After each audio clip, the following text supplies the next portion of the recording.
All right, hello everyone. Peace of Christ to all. I hope my voice is clear.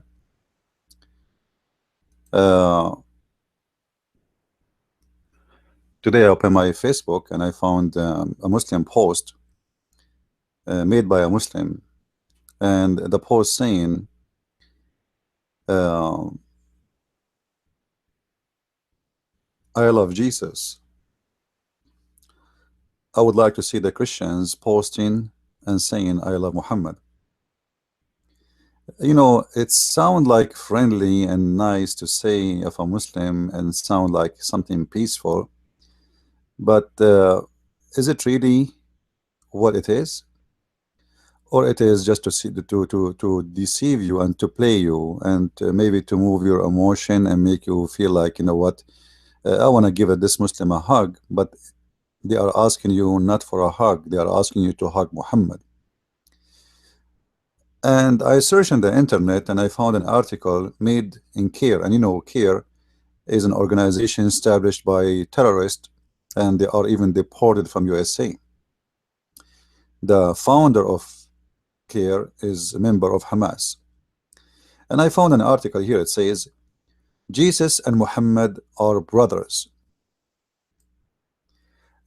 First of all, I want to apologize for having this name in the title of my video.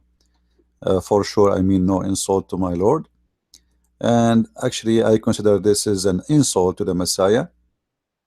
And it's not something good. However, as long as the Muslim they mention it, we have to refute it. No, I am not in Paltalk. And just take a note, please, guys. You know, I don't go really to Paltalk unless I have something to do.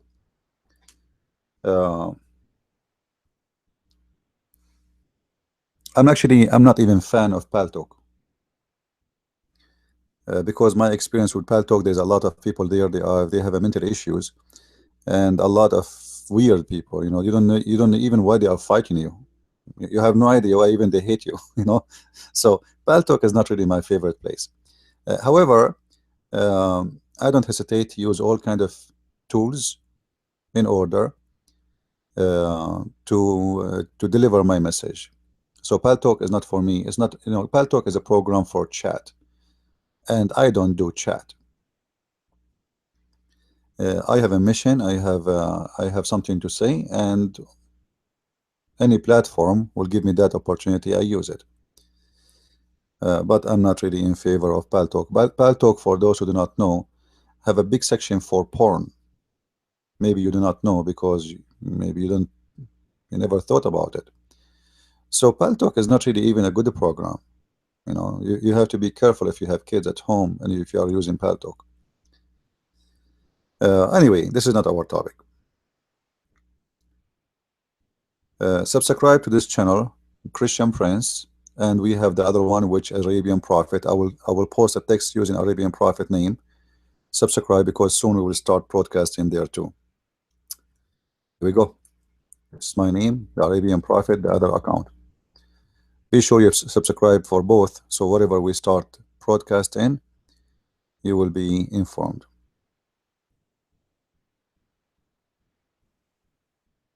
And actually, next time if we have a debate with a Muslim, you better not to go. If we know, if we want to go to his room, I think it's better not to go to the room of the Muslim. I will go because I have to debate him. But you people, you should come to YouTube as long as we are broadcasting in YouTube, because people, they complain about the Muslims giving redda to the Christians. And then I start receiving PMs from everybody saying they dot us, they dot us, and you know, like I'm debating that guy, and then pop-up windows come from like crazy. So I put myself in this, then don't disturb. So if you don't like to be dotted, and Muslim, they will dot you. First of all, don't go to Muslim rooms. Secondly, you want to watch the debate, go to YouTube. As simple as that, and there you can chat and nobody stop you. Uh, but it wasn't really right that everybody is sending me a PM asking me, we are dotted, we are dotted. And like I spent 5 minutes just closing the PMs. And each time I close one, another one open. Now we go back to the topic. Jesus and Muhammad are brothers. Before I go there, you know, for sure here they don't mean brother from the same parent or mother. No, they mean that they have the same mission, they have the same target, they serve the same God. The brotherhood here is a brother of religion, not a brother of lineage. So is it true that Jesus really is the brother of Muhammad? If you read the article here, I'm not sure if it's clear, the text, they are not using really dark text. The Muslim, they try to make you believe that Quran speak good about Jesus, and because of that, Muhammad, he spoke good about Jesus. Therefore, Muhammad must be a person who considers himself a brother to Jesus.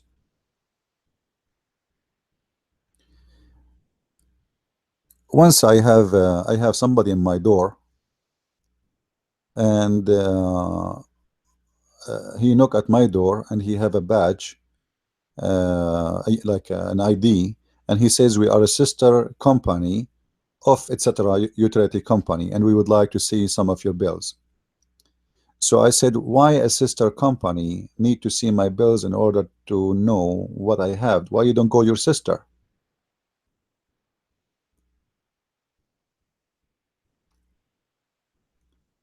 So obviously this guy is a scammer. He's trying to get my account number, some information, and later maybe he will ask for more. And there's many naive people, they will trust him and they will give him their information he's asking for. So he is what? He is a sister company. He is coming from a sister company. Sister company, you call your sister, my friend. So if Muhammad, he called Jesus, who the Muslim, they call him quote unquote brother, what Jesus will say to Muhammad? Who is Muhammad in the book of Jesus? Who is Muhammad in the court of Jesus? Because remember, even Islam considers Jesus as the judge of judges, and he is an absolute just. Now, do Islam really speak good about Jesus because Islam considers Jesus good, or because Muhammad, he loved Jesus, or because he is the same as a scammer who came to my door and knocked at my door and he says to me, I'm coming from a sister company?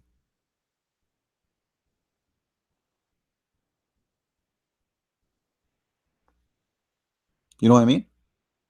If somebody want to scam you, he will not come to you and say, I'm a thief. If somebody want to fool you, he will not come to you and say, hey, I'm a criminal, I'm going to steal your credit card. He will not do that. He have to come to you in a clothes which you accept. So Muhammad, he have no choice except to wear uniform. And you will see Muhammad, he changed his uniform. Sometime he is a Jew, sometime he is a Christian, sometime he is a Sabian. It depends who is the one he is talking to, because he's a scammer. And I will give you an example. Let us switch to Arabic.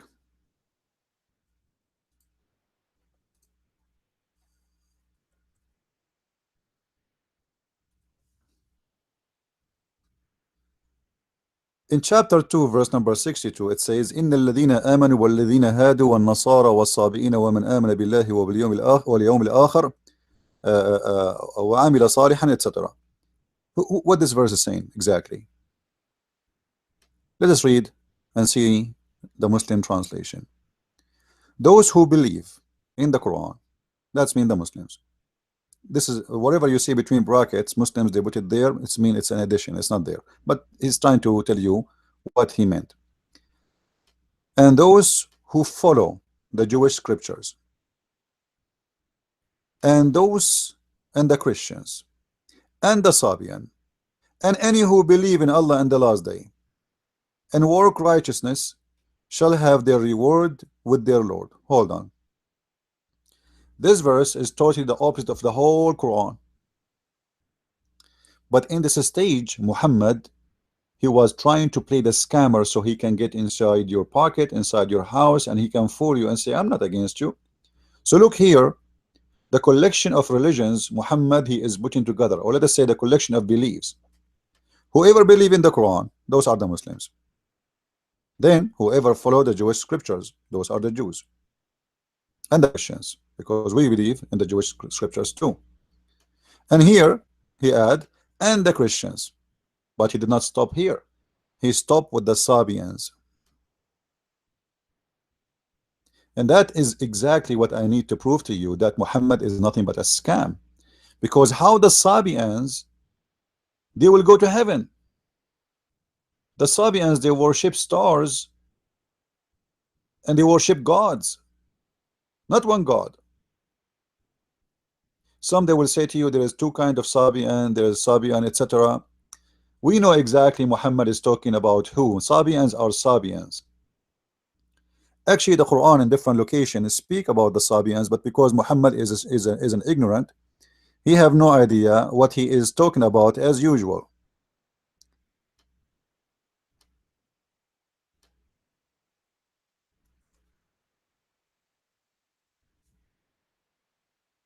In chapter 6, verse number 74, chapter 6, verse number 74, and this is the Muslim translation. This verse is speaking about the Sabians. What was the religion was around Abraham in the time of Abraham? We explained to you before, the Muslims, they don't translate the word Azar because they think this is the name of the father of Abraham, but because they are stupid, they don't know that the word Azar means foolish.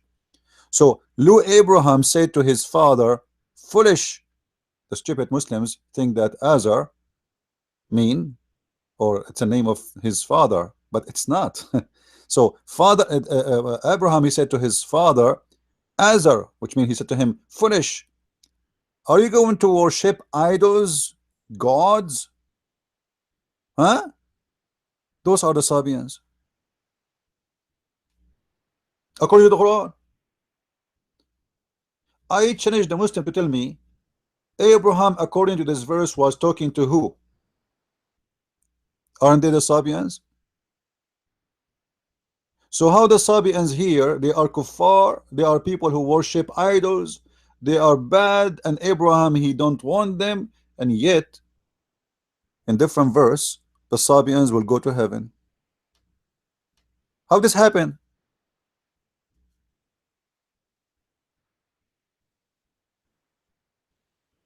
But Muhammad as a scam,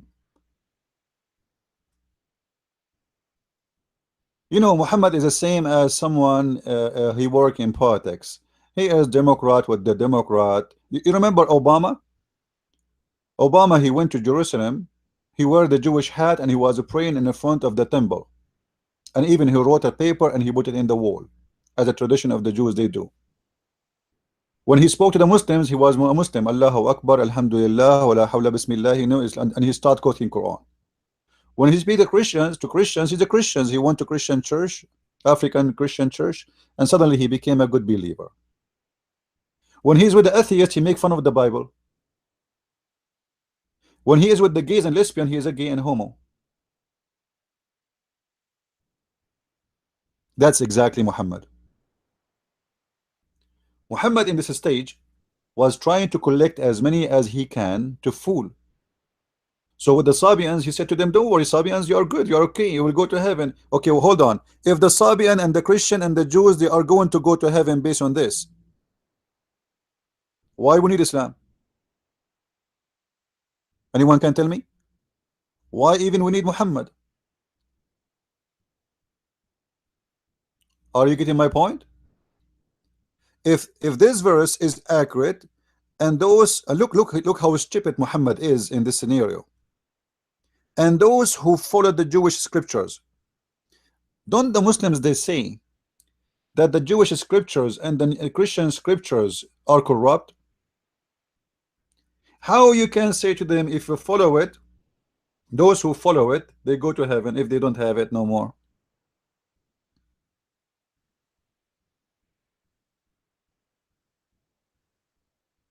How this can happen? That's mean they have it. And this is why, if you remember, Muhammad himself, he took an oath in the hadith. If we go to the hadith,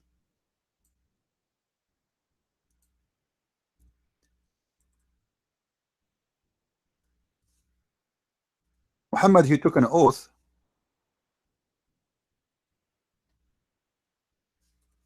swearing in the Torah. Let us see if we can get the hadith here.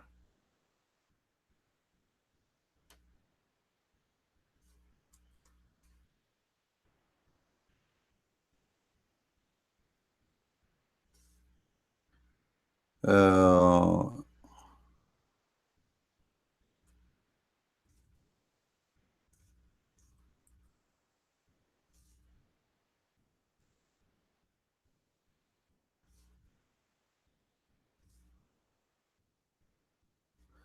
anyway, you know the hadith. I will try to get in front of me in the screen.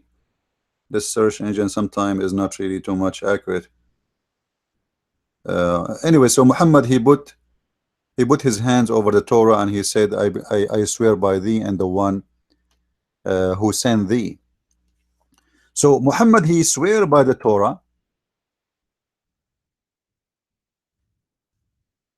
and he said, I أقسم بك وبمن أرسلك. He placed his hand over the Torah and he said, I swear by thee and the one who sent thee.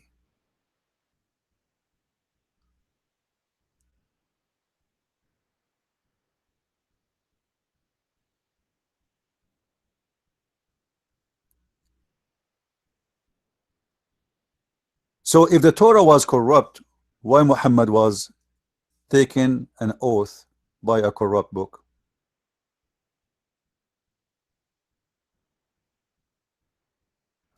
That's for sure a question Muslim don't answer, cannot answer.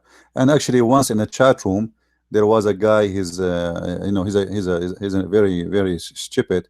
He said to me, "Oh, the Prophet was trying to speak nice to the Jews. The Prophet was trying to be nice to the Jews, which means the Prophet is a hypocrite, because you don't take an oath in a false book, and the excuse is to be nice."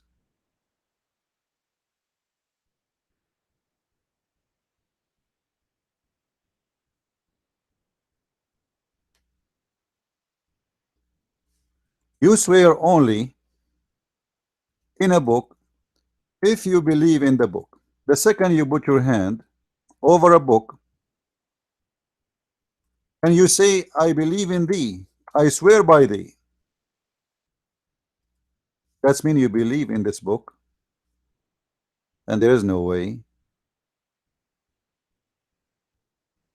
that your claims are accurate.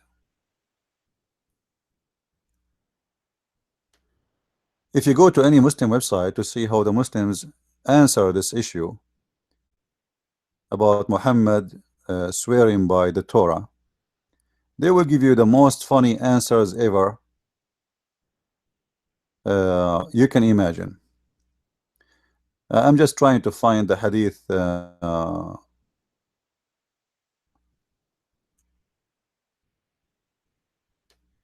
should show it to you, because some might say,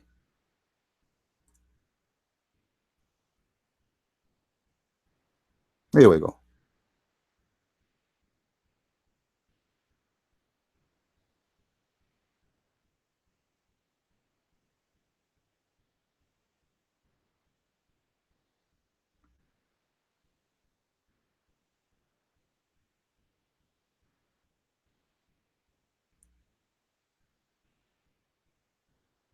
all those hadith speaking about the same story we are talking about.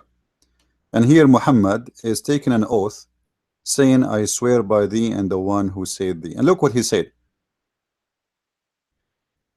Muhammad, he asked them to bring the Torah.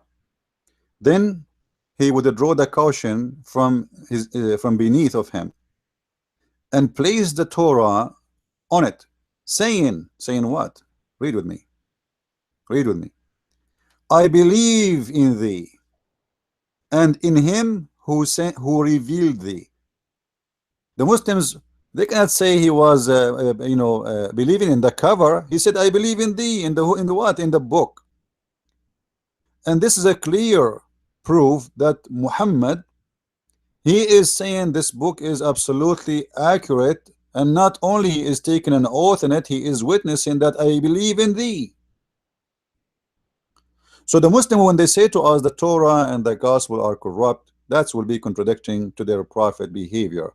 But here, as we told you before, Muhammad is a hypocrite man. With the Jew, he is a Jew. With the Christian, he is a Christian. With the Hindus, he is a Hindu. With the Buddhas, he is Buddhas. With the atheist, he is an atheist. He is everything. If you remember, when the Quran speak about Muhammad bowing down, do you remember the satanic verses?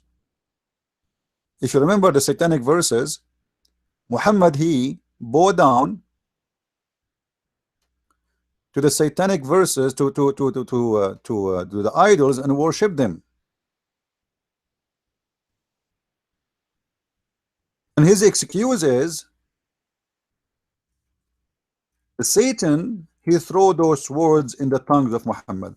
And the Muslim, they try to deny what happened there. They say, oh, hold on, this is not really not what the verse is saying. Let me see. But the verse in the Quran is so clear, and it's enough to get Muhammad busted. You see, this search engine sometime is not good. I'm not sure. Anyway, chapter 22, verse number 52. If we go to the translation, Muhammad, to give himself an excuse of being a satanic messenger, he said, never did we send a messenger or a prophet before thee, but when he framed a desire, Satan throws some. Huh? It doesn't say some. Where is some? This is the translation. Yeah, we'll go. In his desire. What desire? How he can throw, how somebody, he is a prophet of God, Satan can control his tongue and his desire and make him say something should not say. And look, if the Muslims, they say that Shaitan did not give Muhammad satanic verses, then they have to explain to us this part of the verse where it says, but Allah will delete, not will cancel, will delete anything Satan he throw in where? And Allah will delete it from where? Obviously, the satanic verses is part of the Quran.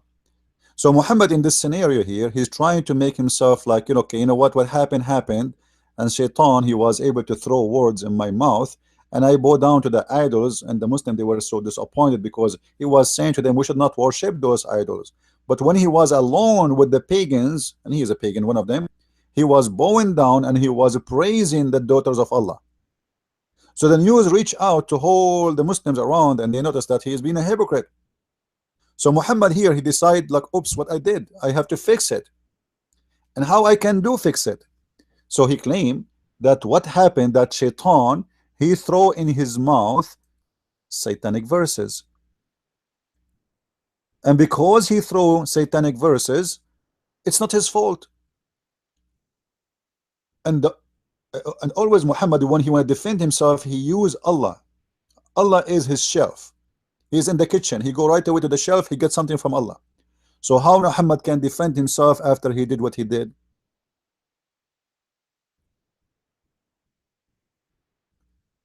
So then he have to make a verse coming from Allah says, okay, don't worry, Muhammad is not the only one who received verses from Shaitan.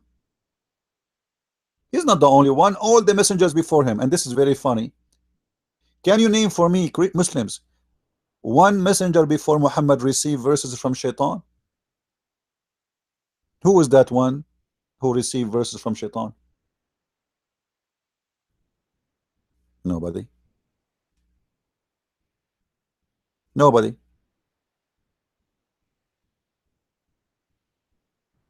So in Muhammad, in order to defend himself and to wash his hands from being exposed and make himself like, I'm not guilty, it was Shaitan, he put some, something in my mouth, so Allah, he will take it off. But guess what? That will contradict the Quran in different place. In different place, the Quran says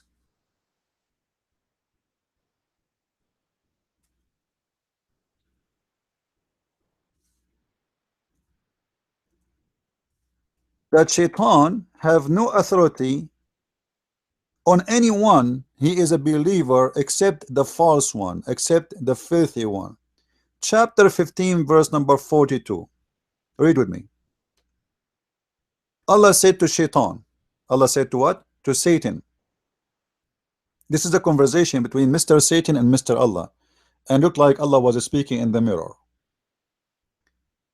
Allah said to Satan, forever, for over my servants, no authority shalt thou have, except such as put themselves in the wrong and follow thee. Oops. How Muhammad can explain that? Because Shaitan, he cannot throw in the mouth of Muhammad verses unless he have authority over thee. And how Shaitan can have authority over thee? The Quran explain. Shaitan cannot have authority over thee unless you are following thee, unless you are a lost person, and lost you are unless you are following the devil. So based on this, Muhammad is following the devil based on the Quran.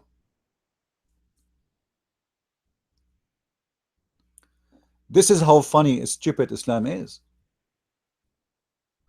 When the Quran admit that Shaitan, he throw in the mouth of Muhammad satanic verses. You can change the translation, by the way, if you don't like this translation. As I said, all of them I don't agree with them, but I use those scumbag translators, liars, just to prove my point, so Muslims don't say I'm making my own. And we did not send before you any apostle or prophet, but when he desired, the Shaitan made a suggestion. What the Shaitan he suggest to him? Did Muhammad follow or he did not? Yes, he did. Because if Shaitan he just suggests something and I did not follow it, I do not need to cancel it. You see, Allah will cancel what Shaitan cast. That means Shaitan was successful in his cast. If, let us say, if me as a normal person, I'm not a prophet or anything, I'm not even, I cannot call myself good, I'm maybe less than any of you.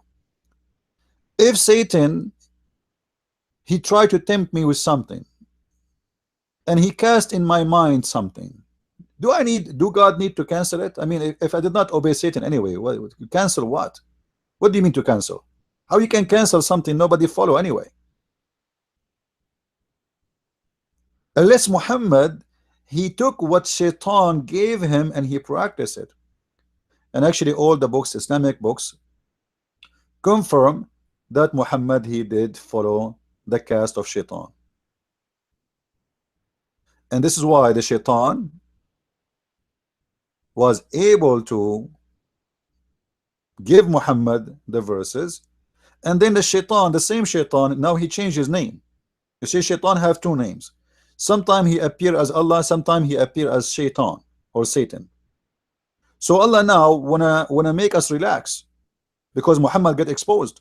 Muhammad, he bow down to the idols. Muhammad, he is praising the three daughters of Allah. Muhammad, he's asking the three daughters of Allah to do intercession.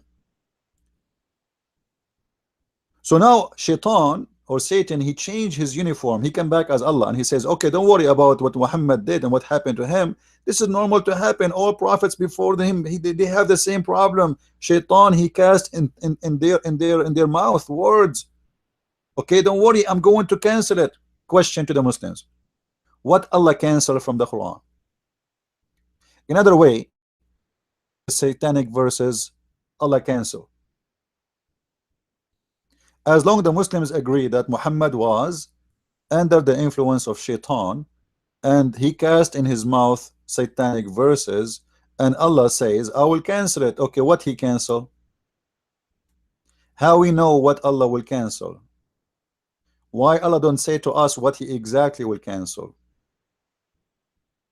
And how we know that this verse itself is not coming from Shaitan? Because if Shaitan was able to throw in the mouth of Muhammad verses, he can throw this verse too. Just to make you relax, says, okay, whatever Shaitan he throw, I'm going to take it off just to make you relax. What is our guarantee that this verse we are reading in front of us on the screen itself is not made by the devil?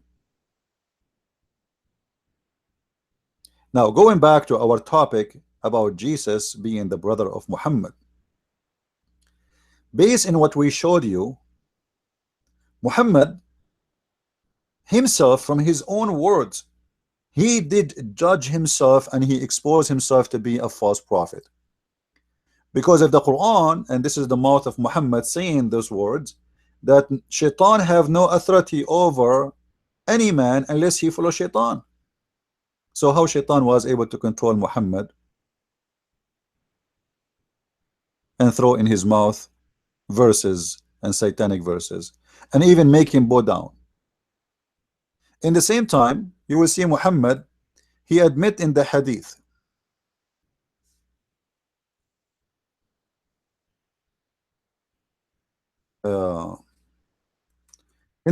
Muhammad mentioned that every human being he have a shaitan.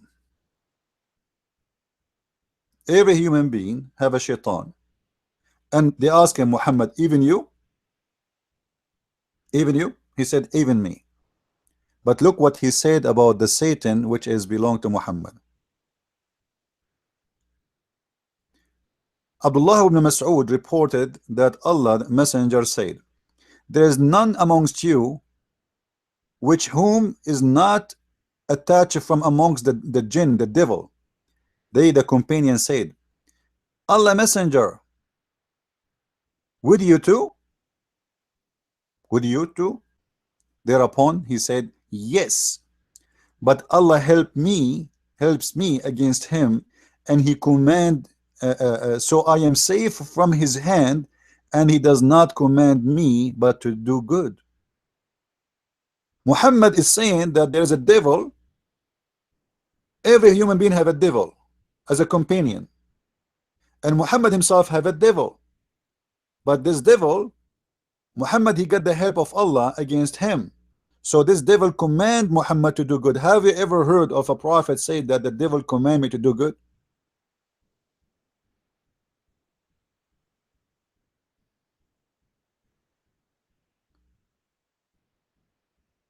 Since when? The devil is command. Look what he's saying. This is not my words, and this is not my translation. Look what it says. So Allah helps me against him, so I am safe from his hands, and he does not command me. You see the word command me? But for good. And this is exactly the correct translation, actually. And I'm really surprised that the Muslim, they give a correct translation in this hadith, because usually they try to hide those stuff. In Arabic it says, إلا إن الله أعانني عليه فأسلم فلا يأمرني إلا بخير. And actually in Arabic is more horrible. In Arabic is more horrible. Here, look what happened. The Muslim, they translate only that he command me to do good, but they didn't translate the first part, which is the devil converted to Islam. Have you ever heard of a devil become a Muslim? Look what it says. إلا إن الله أعانني عليه فأسلم فلا يأمرني إلا بخير. So Allah helped me against him, so he converted to Islam. The devil of Muhammad is a Muslim devil. He is a devil, yes, but he's a Muslim. Do you see the madness? I saw in YouTube a cow saying Allahu Akbar. I saw a dog saying Allahu Akbar, which is very funny, stupid, you know. Those Muslims are obsessed. I saw in YouTube a guy, he opened a watermelon, it's saying Allahu Akbar, which means converting to Islam. And now the devil is converting to Islam too.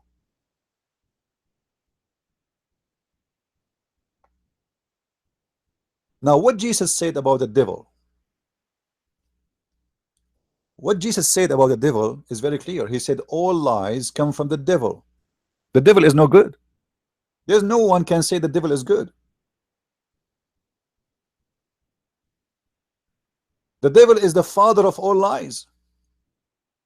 He's what? He is the father of all lies. That's what Jesus said. According to Muhammad, the devil, he command Muhammad good, for he is a good devil.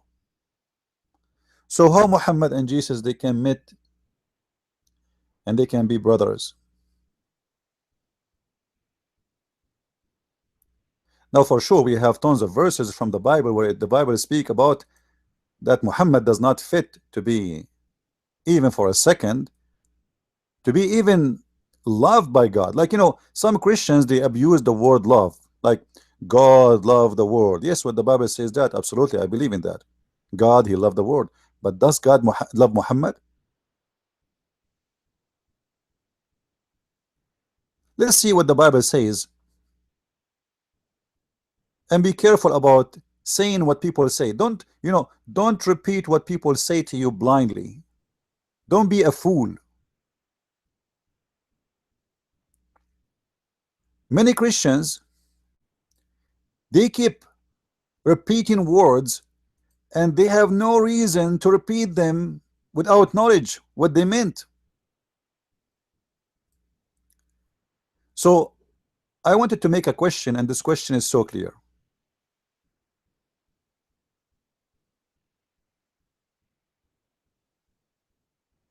Does the Lord love everyone, including Muhammad?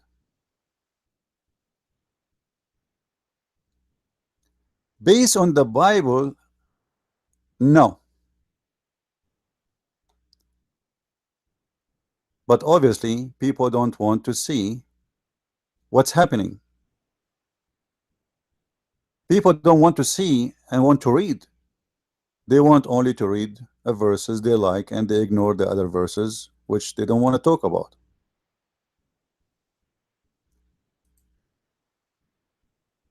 If you go in the book of Daniel, as you see in the front of you in the screen, you will see the Bible speak clearly about someone like Muhammad.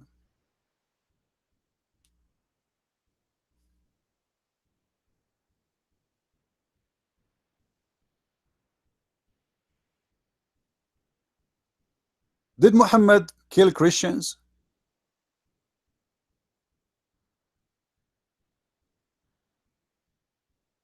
Did Muhammad persecute Christians?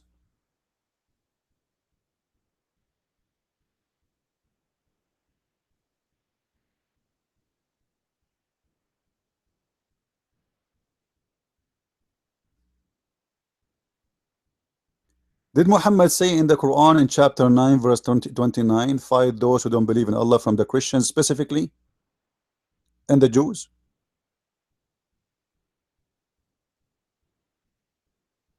Did he speak about Jesus in a way which is against Jesus? Yes, he did. You see, when Muhammad, he mentioned the name of Jesus, he never spoke good about him actually.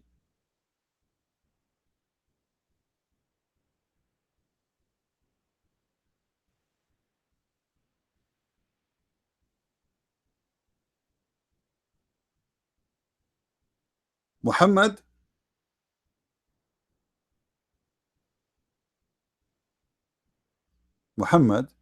he did everything an antichrist can do. And one of the most important things an antichrist can do is this.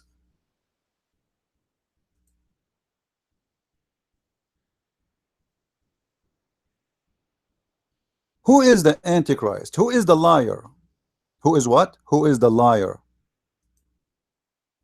Who is the one is calling the word liar? Like when we speak about the liar, who is the liar here? Who is the one deserve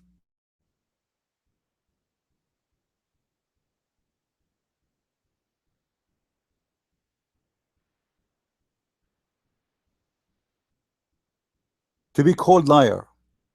The verse in the front of your eyes is the one who denies that Jesus is the Christ. He is the antichrist who deny the Father and the Son.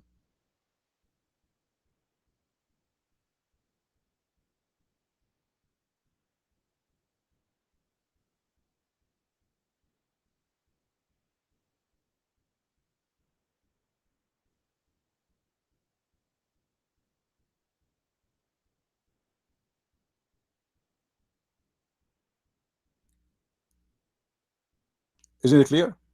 Does Muhammad deny that Jesus is the Christ as the Son of God?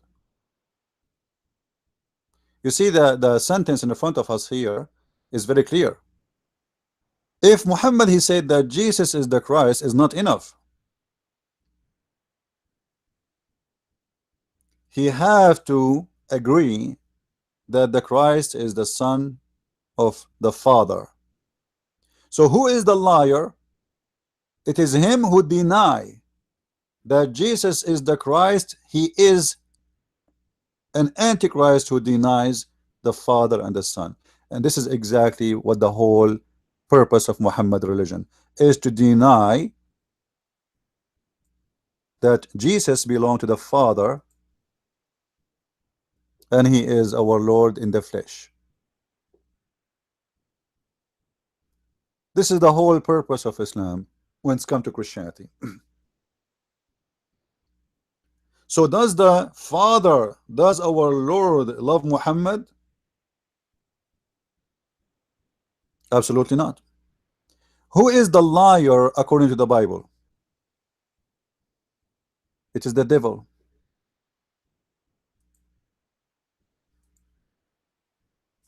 Satan is the father of all lies. So does the Father, our Lord, love Satan? Absolutely not. Him and his followers will be cast in hellfire.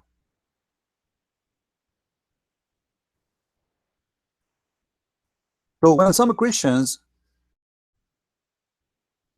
say that the Bible say that the you know, go and like the Father he sent his Son because he loved the whole world. Yeah, he loved the whole world to give them opportunity to be saved. This is what love here is about. Love here is about he loved to save you. But what about someone he is himself a deceiver and he deceived millions of people?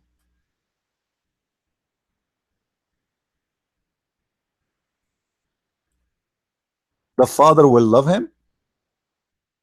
What if someone he fight and he kill millions of Christians, and because of him many they were forced to convert to a religion, deny the Messiah as the Son of the Father?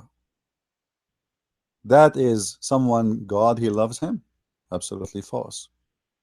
The Bible in John chapter 8 verse number 44 says, you belong to your father. You belong to who? To your father. Who is their father? The devil. You do the desire of your father. What is the desire of your father? Number one, to spread hate, war, killing, rape, and not to forget to mention to deny the Messiah and the Son and the Father. You are of your father, the devil, and the lust of your father ye will do. He was a murderer from the beginning, and he never followed, follow the truth, because there's no truth in him. And when he speak a lie.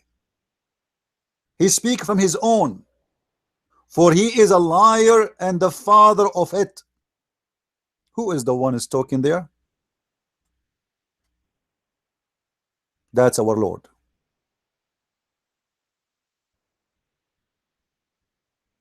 That is specifically our Lord, not someone else.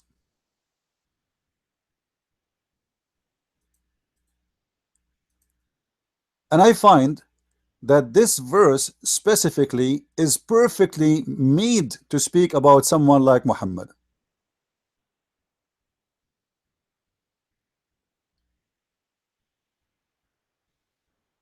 Because Muhammad, he have no truth. He teach hate. Like if we go to chapter 5 verse number 15, what Muhammad he say in that chapter? I will spread hate and enmity between the Christians. Specifically, you believe it? I will spread hate and enmity between the Christians. Why someone he claimed to be coming from God to save the Christians? He want to do what? He want to save the Christians. Why someone want to save the Christians? He want to spread hate between the Christians.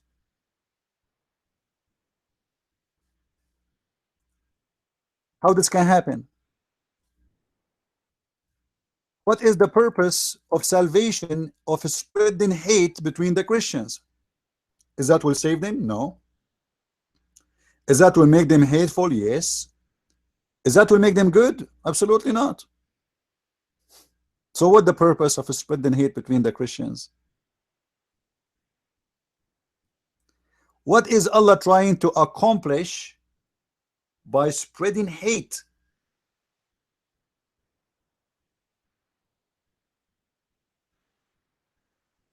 Between the Christians.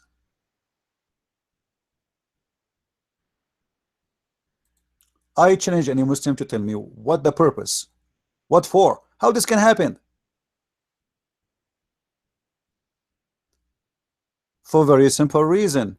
For Allah is the father of all lies. And because he is a liar, he loves to spread lies. How people they can hate each other? Exactly. How I can make someone hate his brother? Like what? What I will do exactly?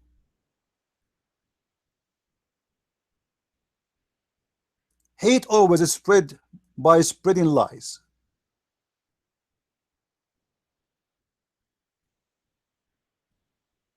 Truth does not bring hate.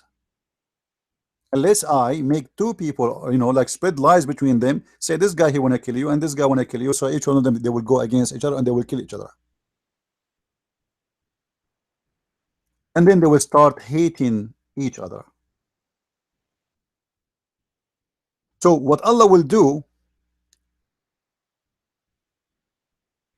as he revealed in his Quran, let me show the verse of the Quran in front of you in the screen so you can see what I'm talking about, because some people they might say, well, maybe it doesn't say that. Actually, let me show you the verse as it is from the Muslim website. That will be maybe even better.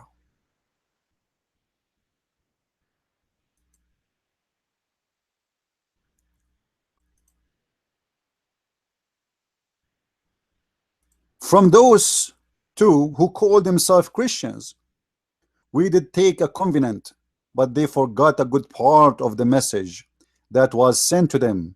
So we string them with enmity and hatred between one another to the day of judgment.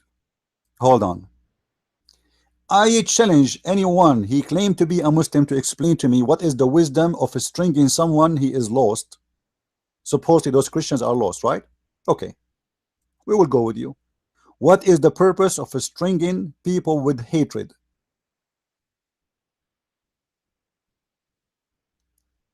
Have you ever heard of a doctor like Allah? You see, when you go, let us say you are a person who have, you know, the Muslim, they say we have Islamophobia, right? Don't they say that? They say we have Islamophobia. You know, I find it very funny. I found that the one who is Islamophobia is those who know too much about Islam, which they should not know. The second you know how dangerous this cult is, they call you Islamophobia. As long as you are a stupid fool who know nothing about it, you are a good guy. So now, let us say someone he have an Islamophobia. Based on this verse, the hate is coming from Allah, if Islamophobia is true. But look how evil Allah is. Allah said, He will spread enmity and hatred between the Christians. You see? Between one to other. Who? The Christians. This is why I find those who divide the Christians between Catholic and Protestant, they are serving without knowing the devil of Islam. The Satan here is speaking his plan, my friend. Can't you see it? The Satan Allah is speaking his plan to you.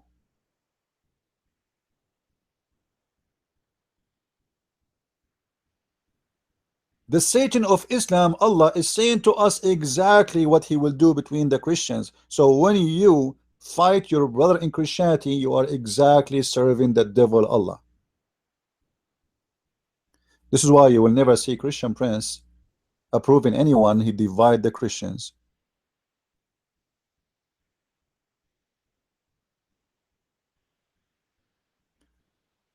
Muslims, they go to chat rooms, they go to a Protestant room and they play Catholic. They post two words, the Protestant, they go crazy, they start attacking the Catholic. And they do the same. They go to a Catholic room and they attack the Catholic, and they play Protestant in this case. And the Catholic will go crazy and they will start blah blah blah. So, the devil, this is the plan of the devil, my friend.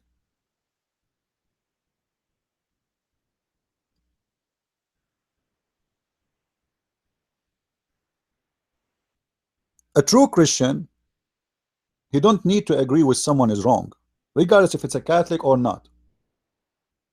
But don't fight and don't serve the devil and don't say lies about them, because then you are a liar. Like I saw a scammer liar. He was saying that the Catholic is the one who established Islam. They are the founder of Islam. But the fact, nobody fought Islam as much as the Catholic.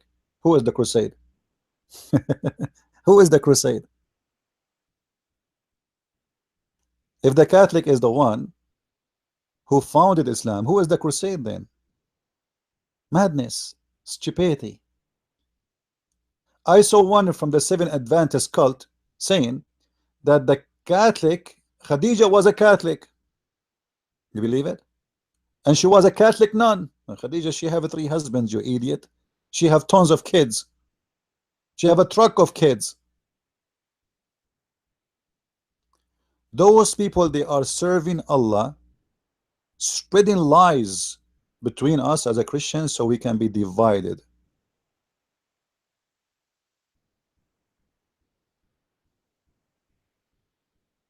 If you are a Catholic or a Protestant or Orthodox, who is your God? Let us ask the question. In the chat right now, we have all kinds of people. Catholic, who is your God? Do you worship the Messiah? The answer, yes. Protestant, yes. Orthodox, yes. Okay, Catholic, do you believe that the Messiah was crucified? Yes. Protestant, yes. Orthodox, yes. Do you believe that there is no salvation but by the Messiah? Catholic, yes. Protestant, yes. Orthodox, yes. So what is the problem? You will find that the division have happened because of politics, not because of the Messiah. The Messiah, he don't want us to be divided, and he don't care for our names. For the Messiah, there's nothing is called Catholic or Protestant or Orthodox. The Messiah said it clearly, not everyone say to me, Lord, Lord, will enter the kingdom of my Father, but the one who do his will, not the one his name is Catholic or Protestant or Orthodox. So don't fool yourself and don't serve the devil. Love your brother. You know, the Messiah, even he ordered us to love our enemies, even the Muslims, but not Muhammad. For Muhammad is the devil himself.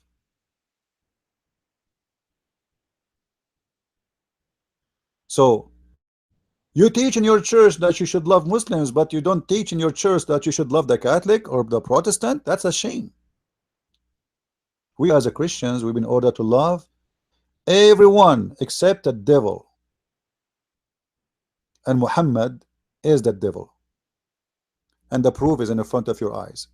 Because if Muhammad is not from the devil, he will not say such a thing in his Quran. And we know that he is the one who's making this verse. He will spread hate and enmity between the Christians. This is the plan of the devil. This is not the plan of someone is good. He have a good heart, or he have a good will, or he's trying to save humanity from hatred.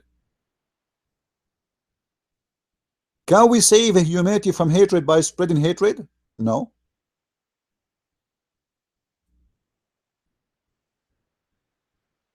And the funny, the Muslims, they say to us, you are teaching hate. Like what? According to your Quran, if the Christians ever have hate, it's coming from the devil Allah, not from Christianity. For Jesus, he taught nothing but love.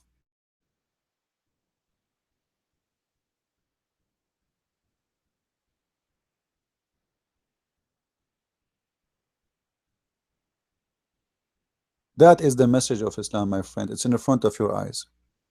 In the same chapter 551, look how evil this devil Allah is.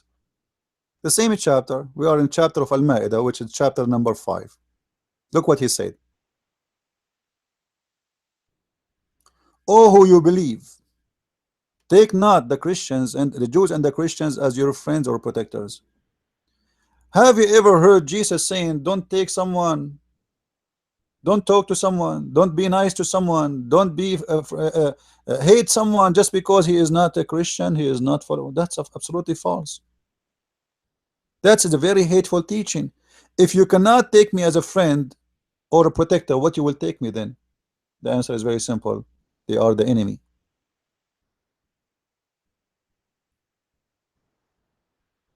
The Christians and the Jews, they are the enemies. And not only the Christian and the Jews. Anyone is the Muslim, like the Hindus, the Buddhas. You know, the Muslim, they hate the Hindus to death. They hate the Sikh to death. They hate the atheists. They hate the gays. They hate the lesbian. They hate everybody.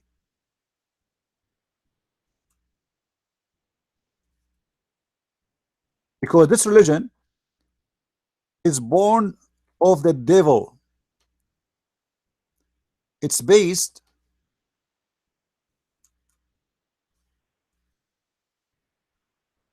let us see.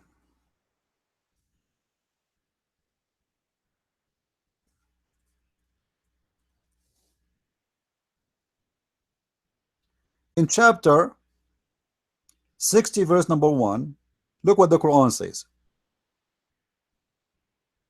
Oh, who you believe, take not my enemies as your friends. Hold on, hold on. Someone will take you as a friend. Allah have an obligation. Allah have a problem here. Those, and this is a proof that Muslim, when they say to you, well, those people, they want to kill us, how we can take them as a friends? This is false. Look what it says. Oh, who you believe, take not my enemies as your friends. How they want to take you your friend if they are an enemy? They are the enemy of Allah, not the enemy to you, which means they reject Islam. That will make them an enemy. So Muhammad is saying, take not my enemy, not your enemy. They are not enemy to you, they are friends to you. Take them not as a friends or protectors, offering them your love. Do you see it, guys? Do you see it, or I'm making things up? People in the chat, do you see what I'm saying? What I'm reading? This is not my Quran. This is the Quran of the devil himself, Muhammad, the creator of the Quran. Oh, you believe, take not my enemies and yours as a friends, offering them your love. You cannot offer love. Islam cannot offer love to anyone. He is not a Muslim.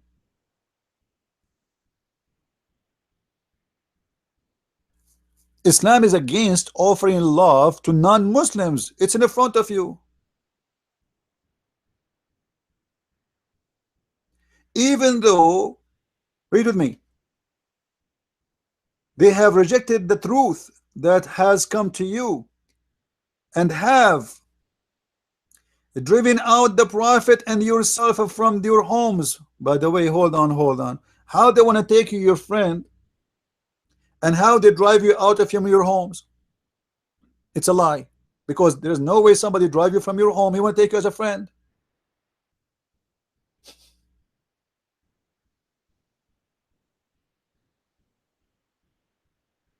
It doesn't make sense. Somebody kicked me out of my house. Now he want to take me as a friend. And by the way, the story of Muslims being kicked out of their houses, it's an absolutely false. All of us, even the Muslim themselves, they agree that Muhammad himself is the one who ran willingly.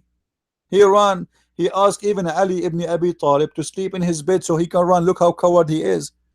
They claim that they were watching his house, and the Muslim claim that they have a plan to kill him, but nobody did anything. Nobody even attacked Muhammad. That's a lie. But look how coward Muhammad, based on the Muslim stories, he asked a child like Ali to sleep in his bed so he can run.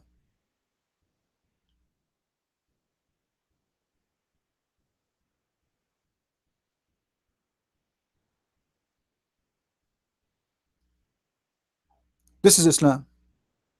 You cannot offer them your love. You cannot offer them your friendship. Look what it says. Because you believe in Allah and your Lord, if ye have come out to strive in my way and seek my good pleasure, take them not as a friends. Hold in secret converge all of love and the friendship with them. Like what? If you have love and even talking to those people, you are the enemy of Allah. Do you see it? You can change the translation, by the way, if you don't like the translation. As you see, this is not my translation. This is the Muslim Abdul translation.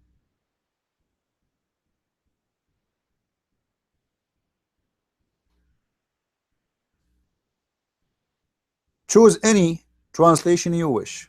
All of them, they are false anyway. As you see, the Quran is full of this garbage of hate.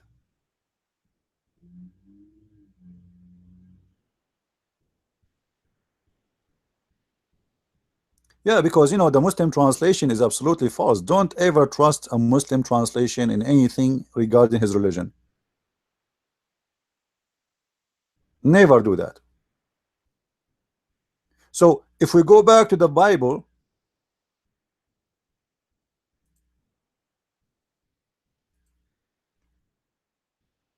I want people to remember this verse, because this verse fit perfectly with Muhammad. Muhammad spoke of teaching hate against the Christians. He want to kill them, chapter 9 verse number 29, and the Jews too. He promised the Muslims that if you go and kill the Christians and the Jews, Allah will make your penis endless. And that alone is enough to prove that Muhammad is a perverted minded devil man. He promised them endless number of virgins for every 40 days of fighting for the sake of Allah. 70,000 virgin for every 40 days you fight for Allah. So imagine if you fight for 10 years, how many billion women you will have in your bedroom. And that's absolutely proven to us that not only Muhammad is not a brother of Jesus, which is an insult to us to say so, he is an antichrist by teaching, not necessarily as a person. Because remember, there's an antichrist and there's the antichrist. Anyone who denied the Father, the Son, is an antichrist.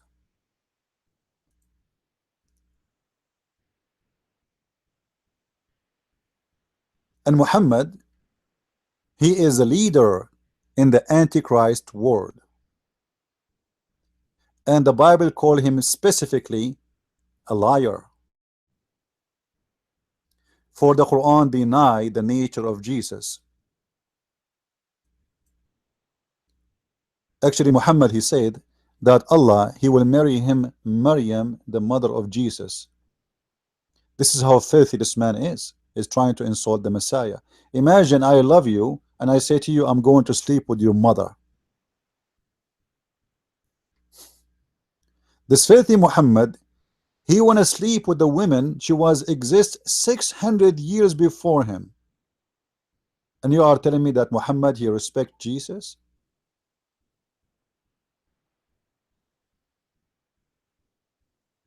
Is that how much respect Muhammad he have?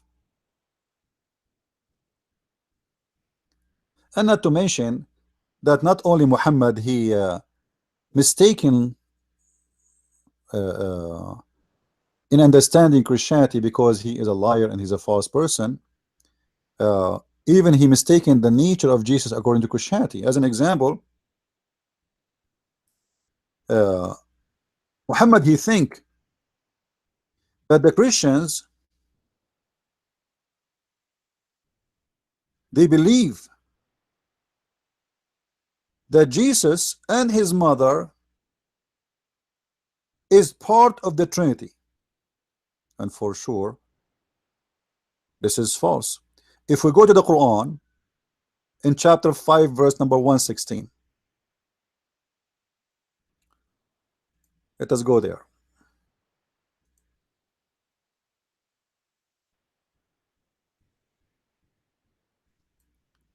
And this is the translation of the potato Yusuf Ali.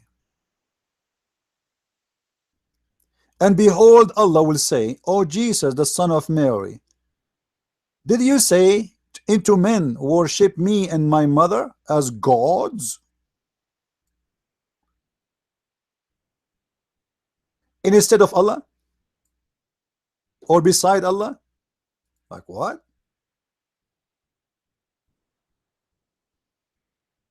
What this guy is talking about?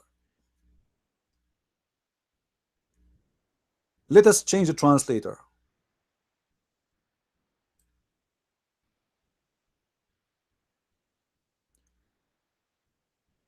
And remember, between two brackets, when Allah will say, this doesn't say will say, this is guy so stupid. This translation is so stupid because this is the verse in the Arabic is coming in the past, not will say, you idiot. What a dumb translator. In Arabic it says وَإِذْ قَالَ اللَّهُ. Qala, it's a past tense. It's not the future. Dumb Muslim trying to translate. Look like he was using Google maybe. Let us go to Shakir. And look again. And when Allah will say, like where it says when Allah will say, it says he said. Unbelievable.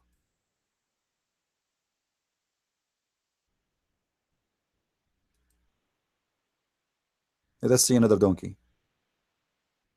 Look here, the translation is totally different now. And when Allah saith, like he will say or he said, O Jesus, the son of Mary.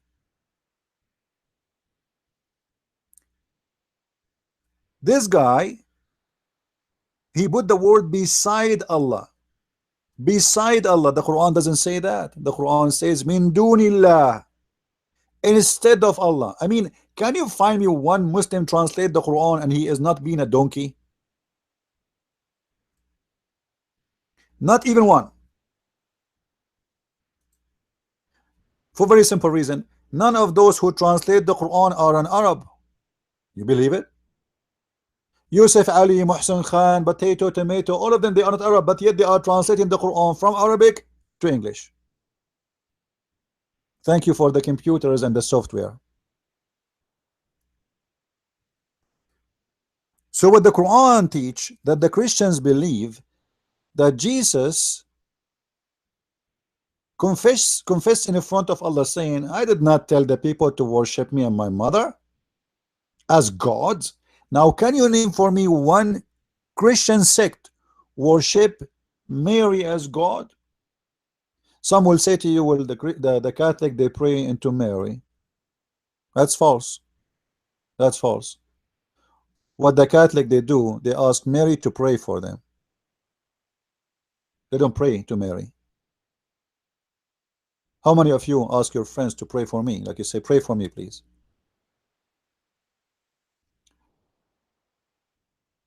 They ask Mary to pray for them. I don't agree with that. You know, I do not need Mary with my love and respect to Mary, because we have the Lord directly to speak to him. However, it's okay. We ask our brothers and sisters to pray for me. I am sick. I say, hey guys, pray for me. It's fine. If we are qualified to pray for someone, is Mary qualified? Absolutely. So obviously the one who made the Quran, he have no idea what Christianity is about, and he have wrong of the wrong. Actually, in here in this verse, there's no Trinity. Here there's two gods, and that is Jesus and his mother. So where is the third? Where is the Trinity? Who is the third? In different verse in the Quran, Muhammad he do another poo as usual, because Muhammad is a perfect poo maker without a machine.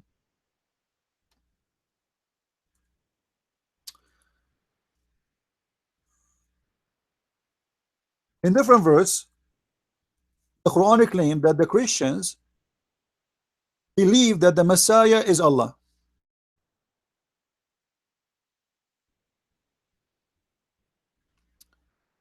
Read with me. Chapter 5, verse number 17.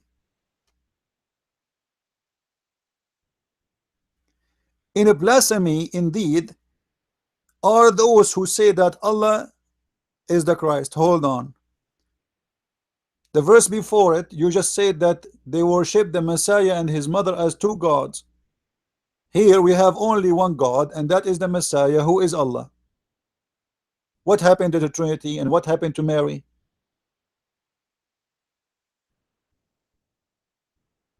What happened?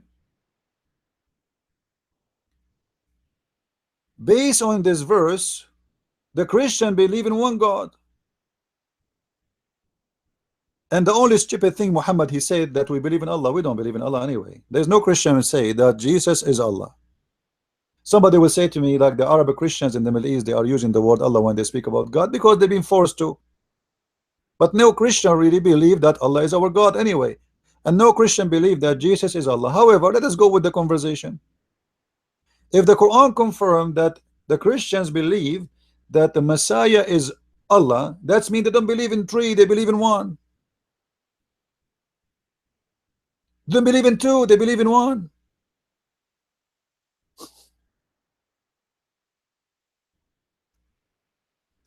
And look how Allah he proved that he is the Messiah is not him. He says, well, if Allah he want, he can destroy Christ. Really? I mean, don't you think this is a very stupid argument to say?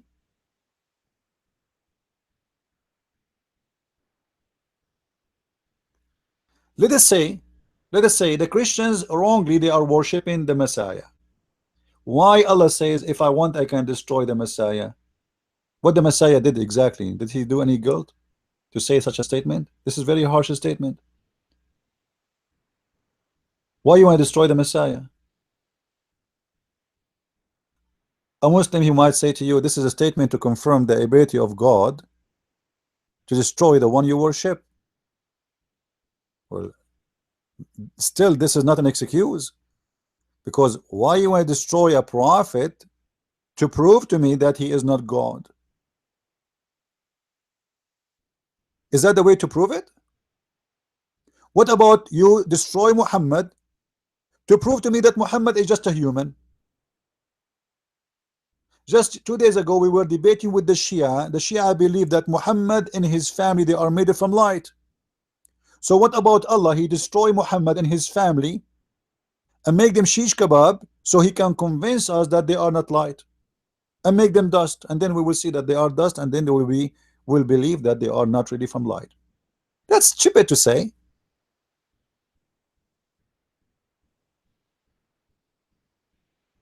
And then you will see in verse number 18, the Quran says both the Jews and the Christian, they say they are the sons of Allah. We don't believe in the son of Allah. We believe we are the sons of God. And the word sons here have a meaning, have a metaphorical meaning. We are not really the sons or the children's in the meaning of father and son as a bloodline. Who is our father? Is the one who protect us, provide us. He brought us to existence, as simple as that, and that is the Lord. And look, the logic of the one who made the Quran, look how stupid he is. He is debating himself now. Muhammad, he asking the question, he answered the question by himself.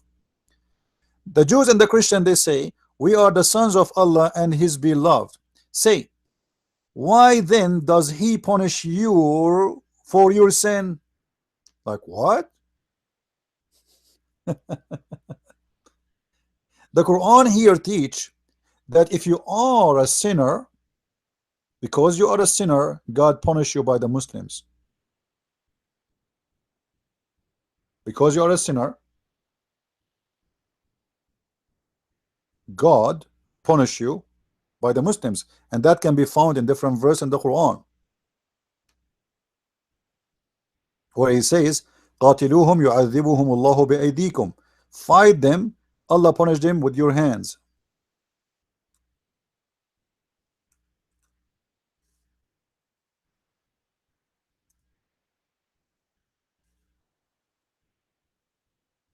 All right.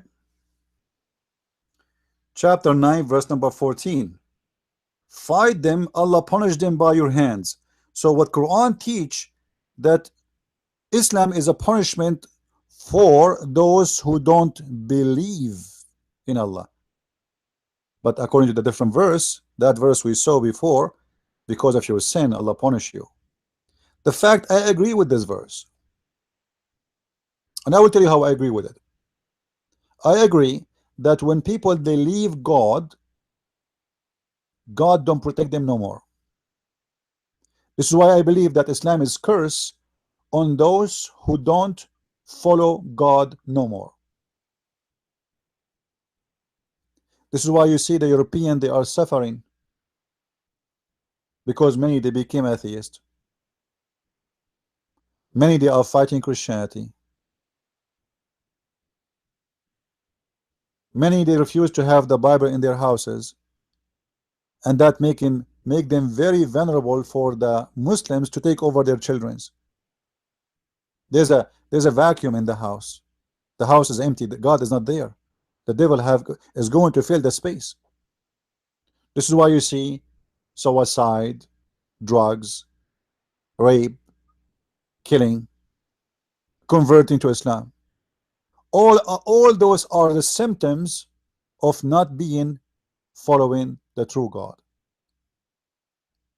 When you desert yourself, when you divert, you stay away from God, God stay away from you, because okay, he will leave you alone. No protection. He do not need to send Islam on you. No, our God is not evil the same as the God of Islam. No, but evil is there, already there. It exists. Evil is exist even before Muhammad is exist. So you stay away from God, your house have no protection. And the house here is not a wall and a window. The house is your, you as a human being, your family. You are easy. You lose your immune system. Even scientists agree that those who have a belief, they can fight diseases a lot better than those who they are atheist. It's a scientific fact.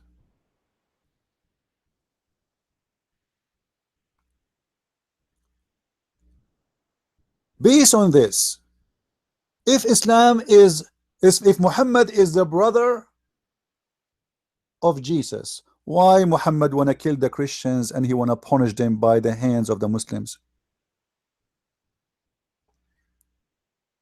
Any Muslim can tell me? Why he wanna expel them? Why he want to torture them? Muhammad, he said, I'm going to expel the Christian and the Jews from the Arabian Peninsula.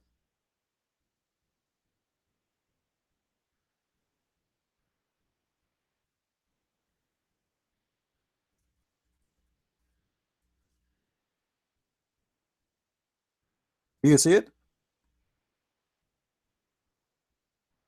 Muhammad, he said, narrated Ibn Umar ibn Khattab, he said that the message of Allah said SAWS, which mean shish kebab, aftermarket, waste, sewage. I'm not sure what.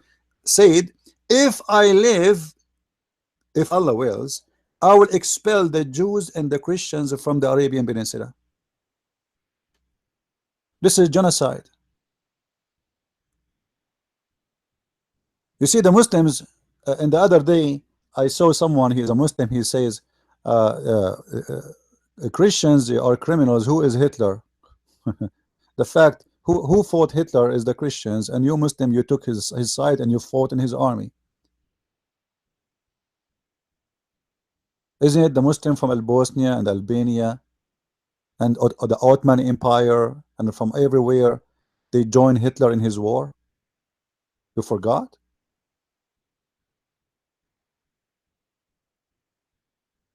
You think we have no history? You think we don't read? Muhammad is the first Hitler in the old history. You see, Alexander the Great, when he occupy, he don't expel people. He occupy, he bring his army, he tried to live with those people and try to make them citizen, to spread his empire. Muhammad, look what he said. If I live, if Allah wills, I will expel the Jews and the Christians from the Arabian Peninsula. Is that a prophet who is going to spread a message of peace? You expel them from their houses. Why? Why? Is that a merciful act? Is that a nice act? Is that a God teaching?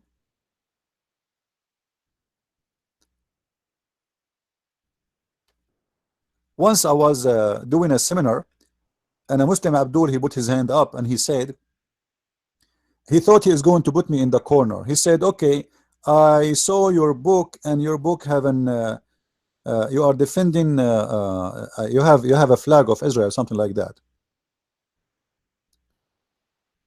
Why you do that? You support Israel? I said, well, you hold on. Your God, Allah himself, he ordered the Jews to kill the Palestinians. Do Allah support the Jews? In chapter 5, verse number 21, Allah, he ordered the Jews to go and kill the Palestinians and take their land. So Allah, he says to Musa, and he told Musa to tell his people, says, oh my people, enter the Holy Land which Allah has assigned into you, and turn not your back. Turn your back in what? In war with the Palestinians. If you ask a Muslim why Allah he ordered Musa to kill the Palestinians at that time, they say it was okay. Why it's okay? They say because at that time they were not Muslims. At that time we can kill them, they are not Muslims. Islam is peace, my friend. Islam is peace. We can kill Palestinians as long as they are not Muslims. Based on this verse, Allah is the problem, not Israel and not the Palestinian. I will explain it to you in a very easy way. If Allah did not order the Jews to go and take Palestine from the Palestinian as the Quranic claim, there's no war today.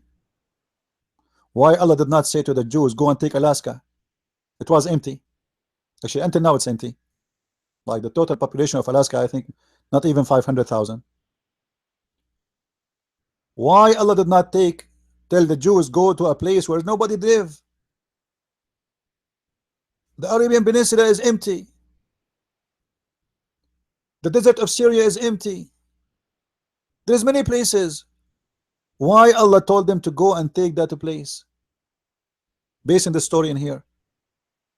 and this place have a Palestinian. And here I have additional question, which is very important. Do Allah knew that one day the Palestinians, they will become Muslims when he ordered the Jews to go and kill them? Do Allah knew that because of this stupid order, he will make a war between the Jews and the Muslims and the state of Israel?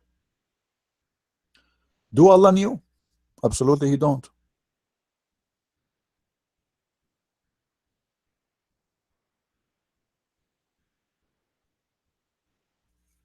He don't. If Allah knew that this land one day is going to turn to be the land of Muslims, he will not order the Jews to go and kill the Palestinians. Same time, what is the excuse to go and kill them, to take their lands? Why Allah assigned the land to them? Any Muslim can give us an answer? What is the justice when Allah he assigned the land to the Jews? If you don't like this translation, we can change. Actually, this translation here is better because it mentioned the word holy. And this is my question again to the Muslims. Why this holy land is called holy land in Islam? At that time, Musa did not even enter it yet. Why Allah he called it holy land? Any Muslim can tell us?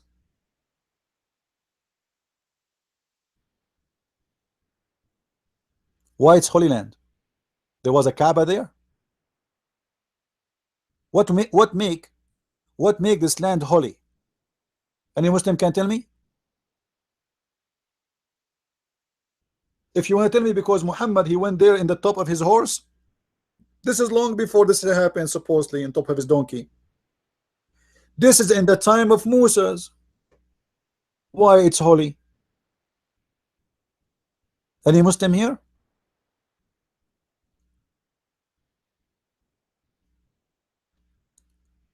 Until now, we saw that Muhammad he shared nothing with Jesus except he trying to use the name of Jesus to get himself some credit. This is why the Muslim, as you see, the Muslim they try always to say that Muhammad is descendant from Ishmael, and there's many naive Christians in their churches, they keep saying the same. They say Muhammad is an Ishmaelist. That's absolutely false.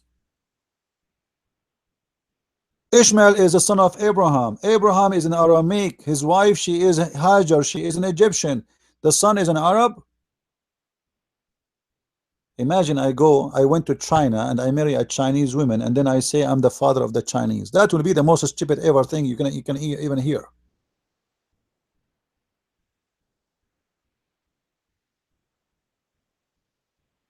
How Ishmael became the father of the Arab?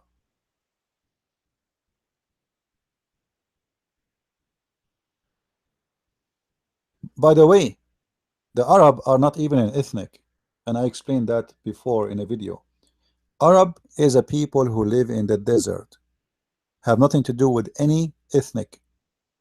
Whoever live in the desert in the old Semitic language, they call him Arabo or Araba, like in the Hebrew Arabo, which means like the Bedouin. This is exactly what the Arab are. It's not really about an ethnic. This is why when you see today, you see Arab, you might see someone he have darker skin, someone he have blue eyes, they call him Arab. Someone who live in Iraq, they call him Arab. Someone who live in Syria, they call him Arab. Someone live in Egypt, but those are different ethnic. Egyptian are not Arab, they are African. Moroccan are not Arab, they are African. African are not Arab, unless they are people who live in the desert, and that's what it's meant. And today, normally, whoever speak Arabic, they call him Arab. This is how mixed up this idea of being an Arab. But the truth is, the word Arab is about people who live in the desert. It is not about an ethnic. And even Arabic word, Arabic language does not even exist. You see, what we are reading in front of us is nothing but a mix of languages. Like when Muhammad he said, we made this book an Arabic book. Chapter 12, verse number 2. We made this book as an Arabic book, so you might understand. Look at this guy, Yusuf Ali stupid. He says you may learn wisdom. But that's not true. لعلكم تعقلون, which means you may understand, because this is the language of the people. In chapter 13 verse number 37, and this is how we send it as an Arabic law. Why? Because he's speaking to the Arab. In chapter 16 verse number 103, he says, and we say that they say the one who teach him is with the Arabian tongue, and the one they are speaking about is not a pure Arabic, is a Ajami, and this is a pure Arabic language. Like, you know, it remind me of a guy, his name is Nightmare. This is one of the Muslim little donkey. He says it doesn't say it's a pure Arabic. Read with me. He said that. He said the Quran doesn't say, when the Quran says the word Arab does not mean a pure Arabic, just to show you how stupid when they lie. And we know indeed that they say it is a man that teach him the tongue of him wickedly. Point to this notable foreign, while this in Arabic is a pure and clear. So he's saying to them, oh, you know what? What is behind this story here? Some people, they accuse Muhammad that he is copying others. He was listening to some people, they are Aramaic, and they, especially the slaves. There's the slaves, and actually you will find that in my coming book, the Quran, the roots of the Quran. Muhammad, he was going and listening to people who they are speaking or reciting their scriptures, and that make me think that Muhammad looked like he knew some Aramaic, because what the point of listening to them if they are reciting Aramaic? It doesn't make sense. So they accuse him that he is learning from them. So Muhammad, he gave an answer, says, well, the one I listen to, the one you accuse me of listening to, they are teaching in a tongue which is not a pure Arabic, but that is a foreign tongue. You see it? But this is, while this is in Arabic and pure and clear. The funny, when the Muslim they say that the Quran is a pure Arabic, I laugh, because the word Quran itself is not Arabic. The word Quran is an Aramaic word. The first verses came to Muhammad is full of, the first verses ever is full of words that have nothing to do with Arabic. This is how stupid this book is. Like, isn't it Muhammad, he said to Allah, he said to Muhammad supposedly, read.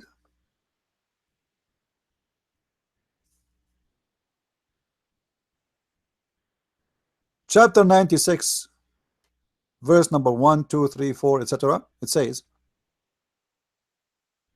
and look at the funny translation here, because Muslims are confused. When Allah says to Muhammad, Iqra, he meant proclaim or he meant read. The fact it cannot be any of them, because proclaim, Muhammad, he have no reason to say I cannot proclaim. That would be stupid. And if he's saying read, Muhammad, he have no reason to say read. Read what? Because did he give him something to read? Actually, let me grab this verse for you. Hold on. Do you remember in the Old Testament, in the book of Isaiah, where the Bible speak about someone and God, or a group of people, God, he said to them, read, and they say we cannot read? Do you remember? They are unable to read. Here we go, I got it.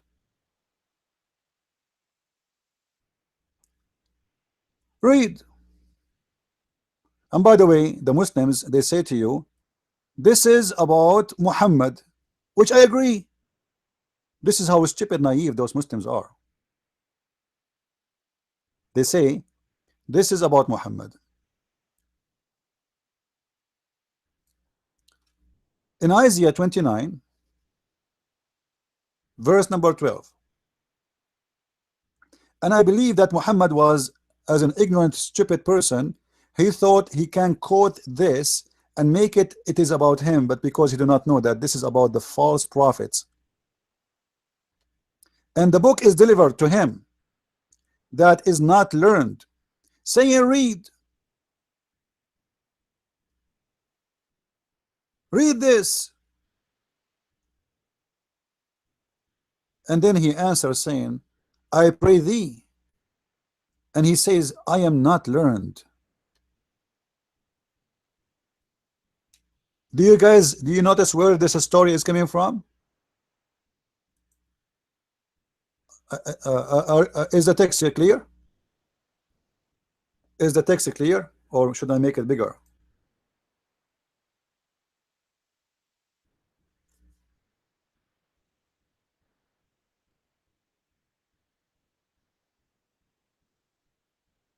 Do you see it? In the chapter 96, when Muhammad received Quran first time, an angel came to Muhammad and he started squeezing him, and he was saying to him, read, and then he said, I cannot read. The stupid Muhammad is quoting from the book of Isaiah because he thought that will fit with him, and I absolutely agree, it fit with him perfectly.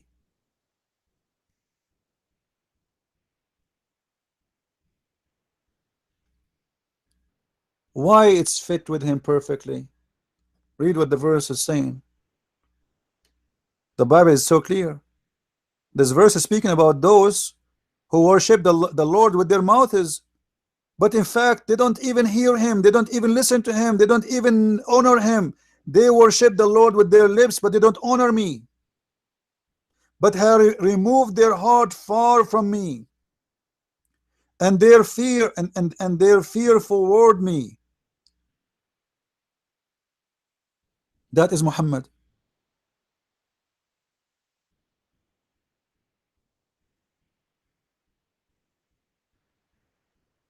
That is Muhammad. What the Bible is saying here about I am not learned, it's mean I can't understand it. It's not really about being a person who knows how to read, how to write. It's mean this book is sealed for me. I cannot understand it because they are hypocrite, because they are worshiping the Lord with their mouths and their tongue, but they don't believe in him.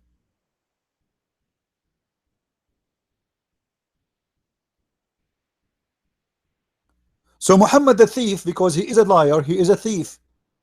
He quote Isaiah chapter 29 verse number 12, and he tried to make it fit with him. And I know I have no problem with this verse to fit with Muhammad. Actually, it fit with him perfectly.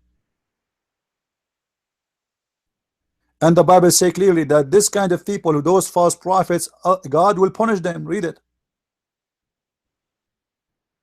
Those false people who they are speak in my name, move their lips speaking about me, but they don't believe in me and they don't listen to me, and they cannot they are not learned the book, but yet they speak too much about God. You see, the word learned is not about being illiterate, it's about illiteracy toward God. It's not about being illiterate about writing or reading. And the Muslims, because they are a nation of ignorance, they don't even know how to explain to understand the Quran, because the Quran never said Muhammad is illiterate.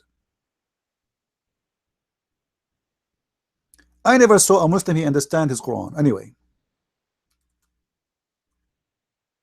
if we go to the Quran and we check out what the Quran says about the word ummi, the Muslim, they say to you, okay, the Quran says Muhammad is ummi. Ummi is equal word to the Hebrew when we speak when we say the Gentile, those who they are not believers in God, those who they are not Jews. Look what the Quran says, chapter 2 verse number 78. Actually the Quran explained, but they are donkeys. You know, every Muslim is a donkey until he proved the opposite for me. Read it to me. It's in front of them, but they can't see it. And there are among them illiterates who know not the book. Like, come on, the Quran explain it, it's in front of you, Abdul. So the word ummi does not mean he do not know how to write, how to read. It's about they are unlearned the book. And this is exactly is copy from the book of Isaiah chapter 29 verse number 12. We give them the book, we tell them read the truth, and then they say to me, well, we are not learned. This book is sealed for me. We are not learned. We cannot understand it. We are illiterate, which is an excuse not to follow God. So here the Quran explains that the word illiterate is about someone who don't know the book. This is why the Quran divide the people to two kinds of people. People of the book and people who don't have a book. Like, did you ask yourself why the Christian and the Jews, they were called the people of the book? Is that an ethnic? No. Is that a color? No. Is that a language? No. So what people of the book mean? It means they are not illiterate. It means they receive and deliver the book of God. This is why you see in front of you in chapter 2 verse number 70, it says, and there are among them illiterates who know not the book.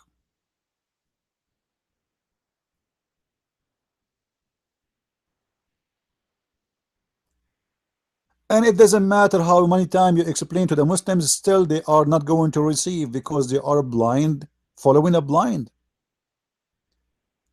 There's tons of verses proving what we are saying from the Quran. In chapter 3 verse number 20,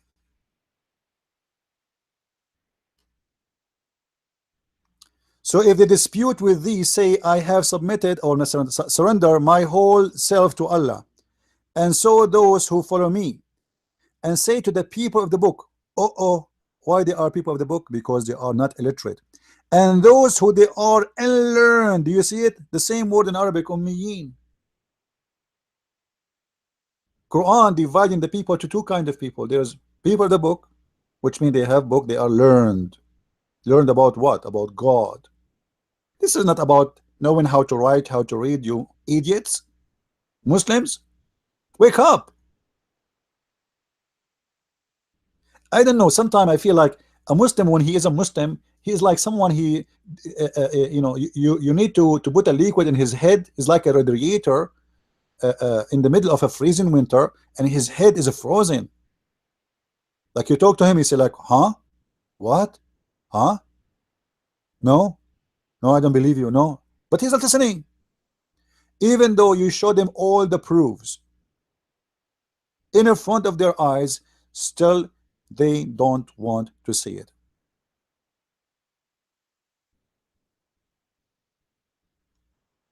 So the word illiterate is not about illiteracy of writing and reading.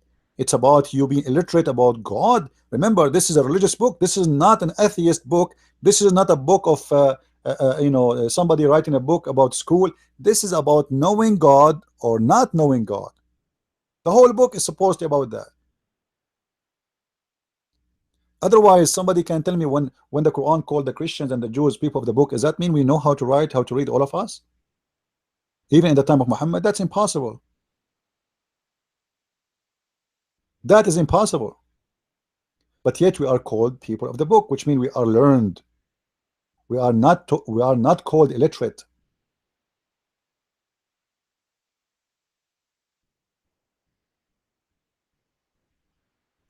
If there is any Muslim, by the way, there is a Muslim, Abdul. He is he make videos in German. This guy who made a video asking Muslim to make a review of my book in German.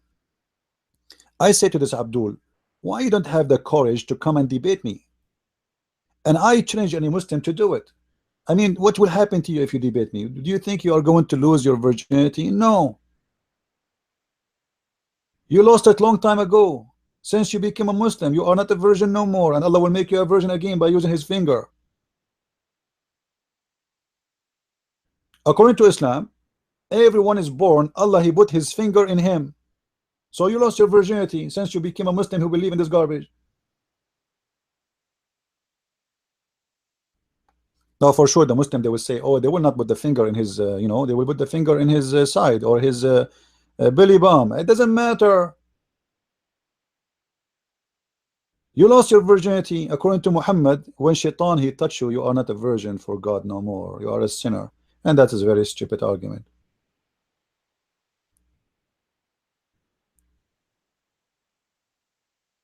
I want to see some brave Muslims, the same as this guy, Shia Hamza. Uh, the funny Shia Hamza, when we were debating, he texted someone, he told him, see how weak a Christian Prince is?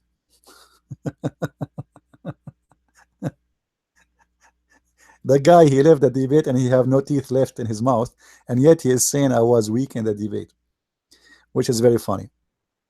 So we encourage all the Muslims who don't agree with us to come and debate us, and let us see how you can defend this cult.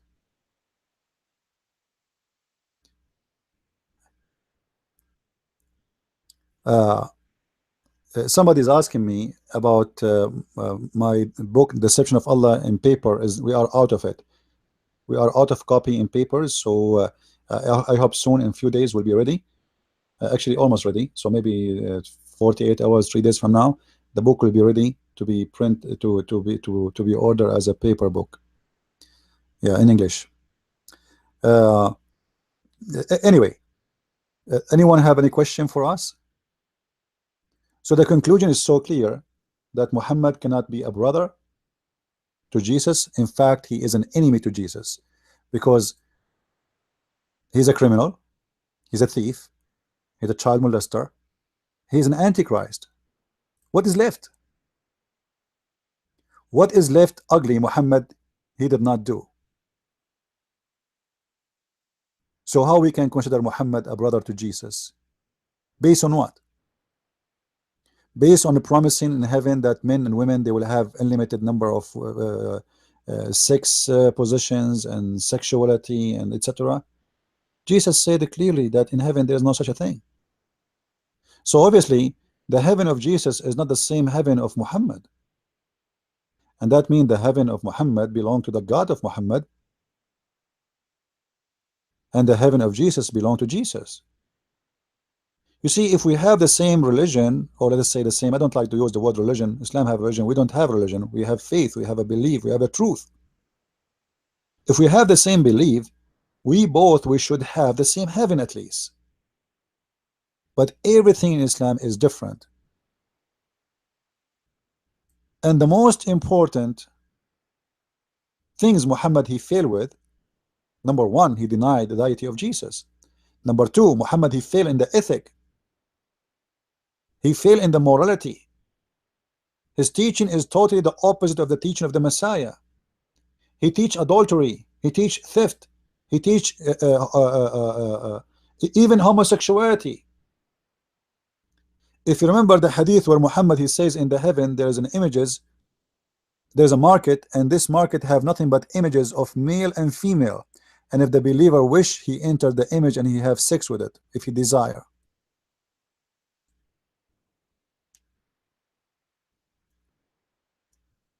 So a Muslim in the heaven, if he wish to have sex with the Muslim man, he can. Allah will provide the Muslims a magazine like Playboy, and you point your finger at the image and Allah will allow you to enter in it, and the images have pictures of men and women, and you have sex with it. That is not the heaven of the Messiah, the holy heaven of the Messiah. The heaven of Islam is nothing but food, sex, river of honey, and river of milk, and river of wine, endless penis, big vagina, small boobs, excuse my language.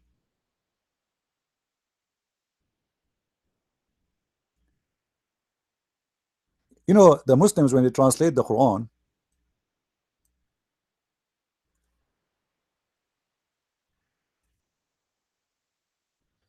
chapter 78, verse number 33. Look at the Muslim translation.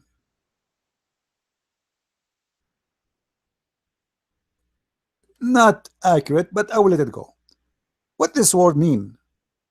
Is that a description of the breast of women? Women who have nice breasts, all of them, they are in equal age, they will be delivered to you in the heaven. For what? For sex.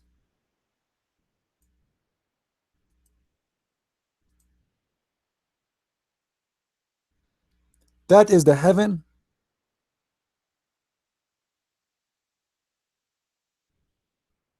Drink, food, desire.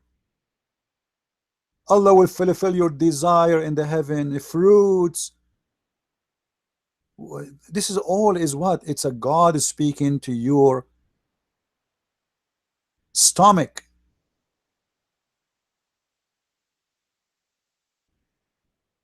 Speaking to your desire to stay youth. Speaking to your desire to have an extra ability of sexuality. This is the devil speaking to your desire, whatever that desire is. To the point the Quran promised us couches and pillows.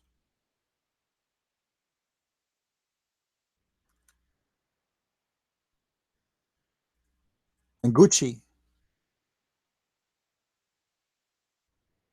which is proven to us that Islam is nothing but a fabrication, because all the promises is a promises of someone trying to use my desire for things that is missing in my life. I wish to have it. If we promise a king, we will give you a couch in heaven, he will laugh. If we will say to him, we will give you a river of wine, he will laugh. He have all the wine he want. If we promise him, I will give you a green garment made from silk, he will laugh. He will laugh. If we promise him, we will give you a beautiful couch and recline on it, he will laugh. That is not heaven for a king. He have all of this.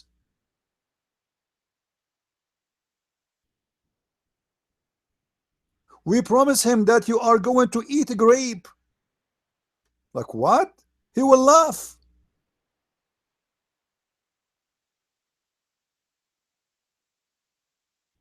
This is God promises. God in those promises, when I say God, I mean the God of Islam, the false God, trying to convince me to join his religion by telling me in heaven I will give you a grape. I like strawberry more. This is God promises. I'm going to get a couch and pillows. I will recline on them. I will have a chair. Boys, naked boys will be around me. Those promises does not fit. Not only with God, does not fit even with someone when to convince me to go to Las Vegas. I can get all of this if I have money.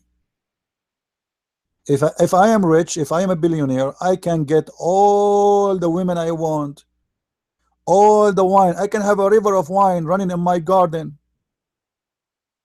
If a Trump right now, he want to have 1,000, not 72 women in his palace, can he? He can. He can get 1,000,000.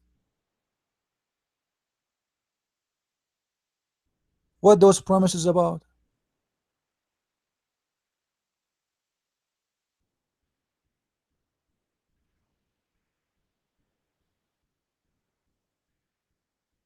So the heaven of Muhammad is not the heaven of Jesus. The ethic of Muhammad is not the ethic of Jesus, because Muhammad, he taught hate and killing, and even the heaven itself is a heaven of abuse.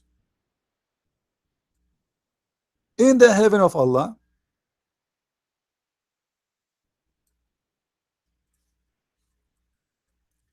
Allah promised us that we will have in the heaven little boys, and I will give you some example.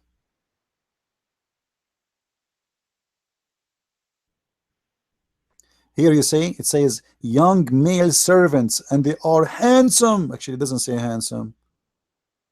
They are so beautiful, like pearl. They are so white, because those Arab are perverted minded about the white color. They hate the black color. So in the heaven, Allah will enslave for you 70,000 little boy. And what is the purpose of those boys? To serve you. You see it? And around them shall go boys of theirs, as they were hiding pearls. They are so white, naked boys. What kind of God? He wanna assign to me 70,000 little child, and they are naked, white like pearls, and supposedly that will make me super happy. That is disgusting. This is the child abuse. This is number one. It's a crime. That's number two. It is disgusting. Number three. It is not a moral, because where is the ethic in this? Why? Because I pray to Allah 5 times a day, and because I say shahada, and because I blow myself in a bus or a train, Allah will enslave for me for eternity 70,000 child, and they will be serving me all the 70,000 child naked around me. And by the way, the serving here is very fishy, because the Quran says wala yanzifun. The Muslim, they will say yanzifun here, they will not get drunk. But the children are not going to the drunk. You are the one who will get drunk. Other one, he will say to you, oh, maybe they will not get tired. Get tired from what? Everybody who live in heaven, nobody get tired anyway. Same time, the Muslim, you can go on. There is a video. It's called the Description of Paradise, made by the Deen Show. You will see that the Sheikh at Daramelli, Dr. Daramelli, he explained that when you are in heaven, you do not need anyone to do anything for you. You see a bird in the sky, you say Subhanallah, the password, and the bird will be in front of you, cooked and barbecue. And even when you eat it, there's no dirt. You don't do poo-poo. You don't sweat. Your clothes will never have wrinkles. You will never take a bathroom. So what the boys for? The boys will serve me do what? If my food will come to me, if I will never have dirty clothes, if I will never sweat, I will never take a shower, and my clothes will never get wrinkles, or and it will never get old. So the boys for what? It's for sex. So when somebody says to me that Muhammad is the brother of Jesus, that's an absolutely insult to the Messiah. This guy is a perverted devil in the shape of a human being. His name is Muhammad.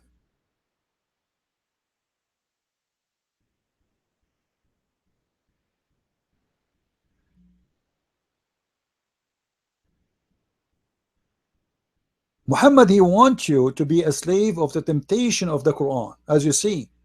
And what he is promising you is so evil. Any one of you will be happy to have 70,000 little boys as a servant for eternity, slaves? That's happiness for you? And God, to make one person happy, he will enslave 70,000? What is happiness here? I thought slavery is in earth because a human being is unjust, but we found that slavery is in heaven of Islam because Allah is unjust too. And not to forget to mention, you know, the Muslim, they say to you that Islam is against slavery, but the fact Islam encourages slavery. Islam encourage raping women who they are your right hand process.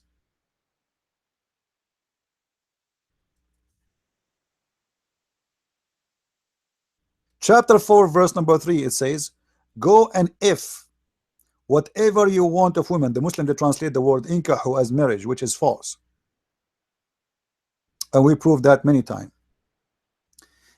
And look here, guys, what Muhammad is teaching is very evil. Look, if you fear that you shall not be able to deal justly with the orphans, with who? With who? With the orphans. What? With the orphans. What Muhammad is talking about here. Then go and if of your choice 2 or 3 or 4. Actually, the Quran doesn't say that. The translation is accurate actually here, but with the Quran, you see the Muslim, they say to you, Islam allowed the Muslim man to marry 4 wives. That's a false. The Quran allowed the Muslim to marry, read with me, 2 or 3 or 4 is a false translation, because there's no or. There's no or. In Arabic it says wa, which means and. So the Quran did not start saying marry 1, even the word marriage is not there, but let us go with them. Marry 1, no, start with 2, go and get 2, 3 and 4. The total is 9. This is why you see many of the caliph, they have 9 wives, and Muslim themselves, they say that Muhammad himself, when he was alive, he have 9 wives at the same time. Some they say 11, some they say 13, because Muslims are so confused about their religion. So the total is 9 wives, but those are not wives really. Those are women you contract them for sex. Those are the free women. Now look what he's saying. If you cannot be justice with the orphan, which means Muhammad is teaching the Muslims that you can sleep with the orphan, but the orphan are kids. You see, we don't call someone an orphan unless he's a child. If I am a man, I'm 30 years old, and my mother, she passed away, and my father passed away, that does not make me orphan. Orphan is someone is a child. So Muhammad is encouraging his men to sleep with the children's. And he's saying, if you cannot be just with the children's to sleep with them, to satisfy their needs, well, go and get of your choice 2 and 3 and 4. And if you fear you shall not be able to do justly with them, then only 1.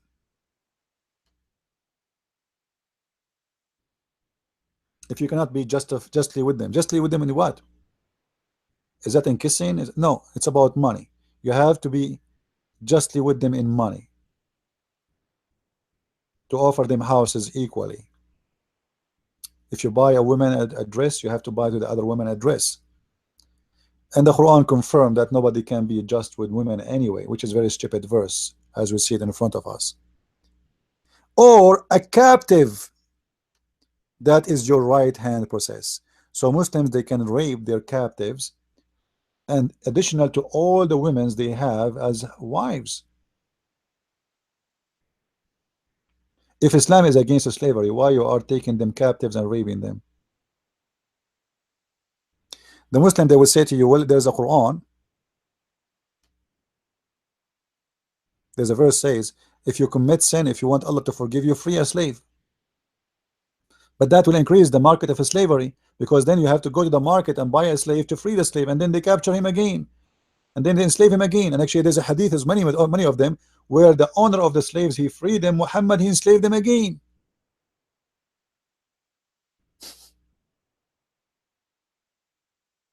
The owner, he freed them, Muhammad, he enslaved them. You can read in my book if you want. For those who do not know, by the way, I have my books now in English. I have Deception of Allah, Qur'an and Science in Depth, and we have the same books in Swedish, Deception of Allah. We have French, Le Secret du Prophète Arabe, and we have the new one, the German, and soon we will have a Spanish for the Deception of Allah. So if you, I don't know what language you speak, you can go to Amazon and you can get the books from there, so you can have reference in your hand. Now, do we have any Abdul here? He don't agree with us about what we are saying?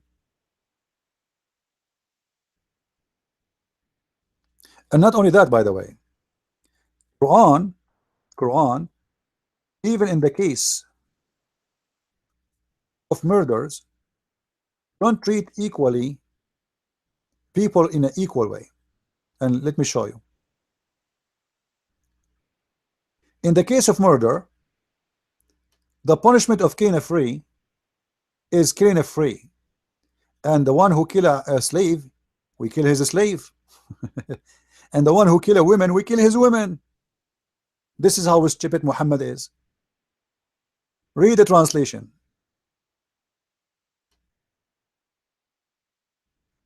O ye who believe in the law of equality, Law of what? Equality. Look how equality is working. Is prescribed to you in the case of murder. The free for the free, the slave for the slave, the women for the women. Like what? So if I am a white free man and I kill a black slave man, I will not be killed for killing this slave man. The punishment is going to be upon me to kill one of my slaves. So now we have two victims instead of one. But if I kill a free white man like me, I will be killed. If a woman, if a woman kill a woman, or let's say someone he kill a woman, the punishment is we kill a woman. You kill my woman, I kill yours. This is how stupid Muhammad he was when he was practicing the law of Moses, which is an eye for an eye. And later Muhammad, when he found that this is very stupid, he decided to make abrogation. That's why the Muslim, they will say to you, this verse is abrogated. Now the question is, why it's abrogated? Because Muhammad discovered that this is very stupid and people start complaining. This is not just.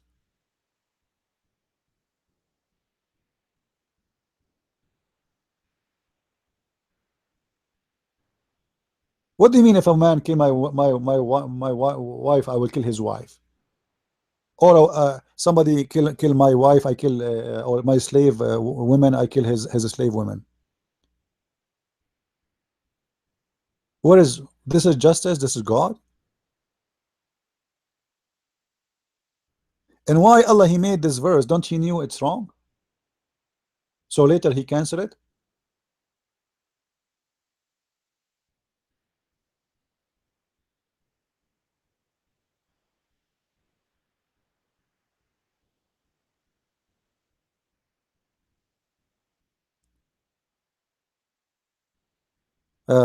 There is a guy in the chat, his name the Truth of God. This guy is a very coward and he don't dare to call me. Truth of God, do you dare to call me right now in Skype? The Truth of God. You are a person always who posts in the chat and etc. But I accuse you to be a coward. Do you dare to call me right now in Skype and debate me? This guy is from those Hebrew weird people. I'm waiting for you, the Truth of God, to answer me. Do you dare to call me right now in Skype and debate me? Live?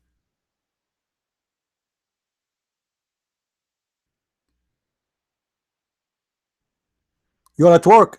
You are a very good believer. You are at work, but yet you aren't chatting. Get out of here, you filthy idiot. I don't want to see you here again. Guys, this guy is at work. Like, did you see how good he is? He is debating us about God. He is a good guy. But he is chatting from work.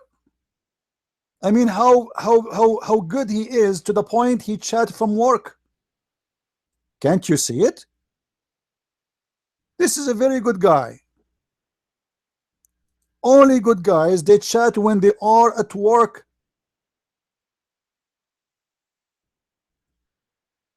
Coward. So if you are at work and you are busy and you cannot do it, why you are here? I will tell you why.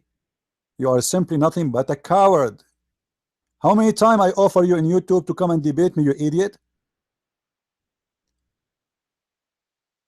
All this time, all those months, since last year, I offer you to debate me. All this time you are still at work?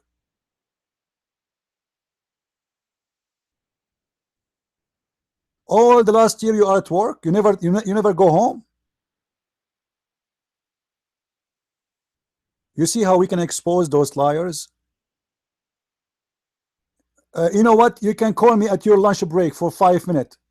Let us see how good you are.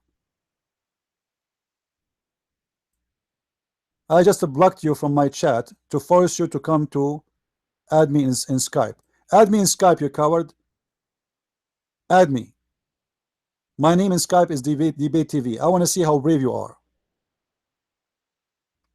What a potato you are.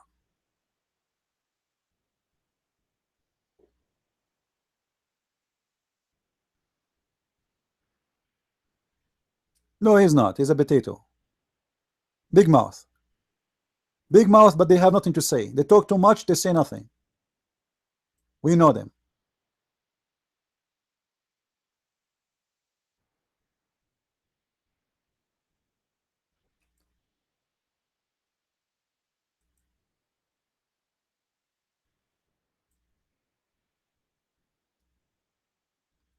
After I close and then I shut down and then I go to out of YouTube or whatever, then they will start texting and suddenly they are brave. Suddenly they have the time to debate me. When I challenge them live to do it, nobody show up. We open our chat room for 6 hours, 10 hours, 12 hours, sometimes even the whole day, and we are waiting for one of those brave ones to come and debate us, and we don't see them.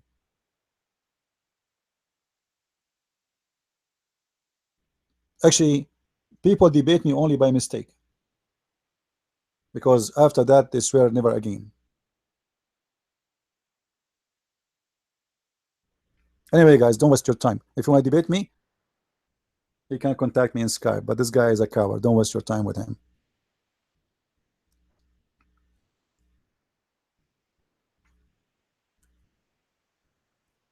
Uh, so today, actually, we answer all the questions about if Jesus and Muhammad have any connection, and absolutely, Jesus is nothing but an antichrist. He is not the antichrist.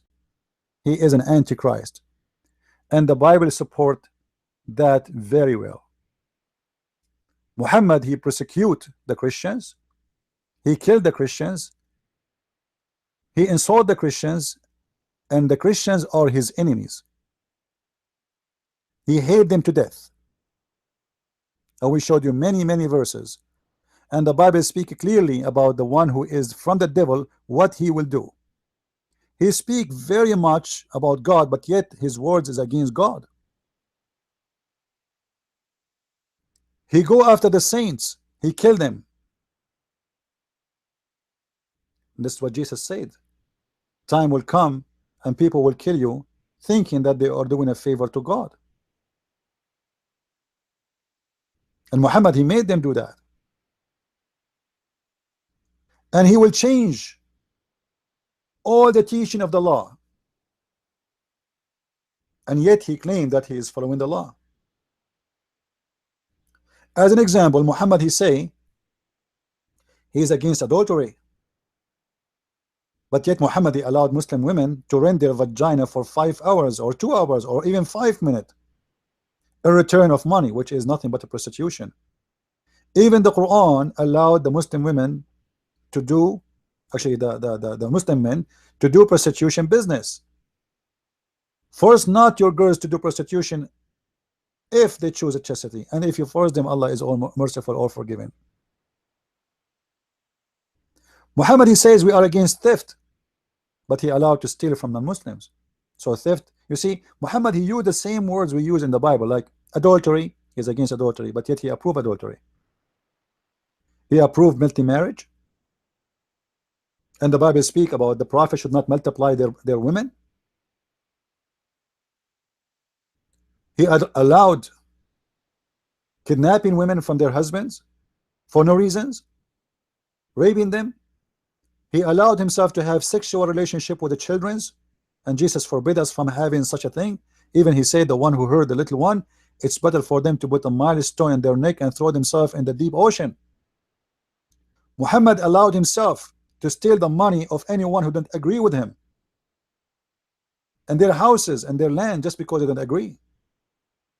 Muhammad, he made false prophecies, as we remember in the chapter of the moon, verse number 1, when he said the judgment day is near and the moon is split. But there's no moon split and there's no judgment day is near, and this was 1400 years ago, a false prophecy from a false prophet. In the chapter of Al-Anfal, Muhammad, he promised his followers that if you go to war, 100 of you will win against 1000. The Muslim, they went to war and they lost. And then Allah, he said to them, oh Allah, he just found that you have a weakness on you.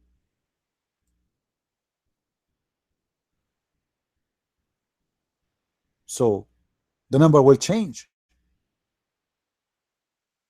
by 200, and that's mean the error was huge, and the prophecy was very false, to the point Muhammad himself could not stay with his promise, and his God could not make it happen. Muhammad, he said a lot of stupid things, like scientific errors, historical error. Mary, she is the sister of Aaron. The Muslim, they say to us, oh, he did not mean in the old days they call you by your ancestor. This is false, my friend, because Moses is not the grandfather of Mary, and if she is the grandfather according to the Quran, because you remember, guys, look, just to show you what the Quran says. If we go to the Quran says that Allah, he chose Adam and Noah and the family of Abraham and the family of Imran. Hold on. If you choose the family of Ibrahim, you chose the family of Imran already. But who is Imran? There's nothing is called Imran in the whole Bible. What is existing in the Bible is Umram. Umram. The stupid Muhammad, he could not make it right. He always hear the Jews saying Umran, Umran, so he thought it's Umran because the two names are close. This is Umran. It's the last letter here in Arabic is N, like Nancy. In the Hebrew is Umram. The last letter is M from mountain. So what Muhammad, he think that Mary is the daughter of Umran, which is Umram. But Umram is not the father of Mary. This is why Umram, he is the father of Mary, which is Maryam, which is the sister of Aaron. So the stupid Muhammad, he thought that Mary is the daughter of Amram, as we see in chapter 66, verse number 12. And she is the sister of Aaron. You see it?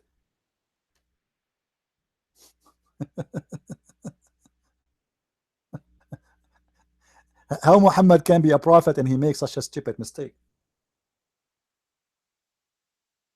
And then he called her the sister of Aaron, and that makes sense because now she is the sister of Aaron because she is the daughter of Amram, the father of Aaron and the father of Moses. So the stupid Muhammad, he was confused about Maryam, the sister of Aaron. For real, Aaron, he have a sister, her name is Maryam. Yeah, Aaron and Moses, they have a sister, her name is Maryam. So Muhammad was confused between Maryam, the mother of Jesus, and Maryam, the sister of Aaron. This is why he called Maryam the sister of Aaron, because he thinks she is the same one as the mother of Jesus.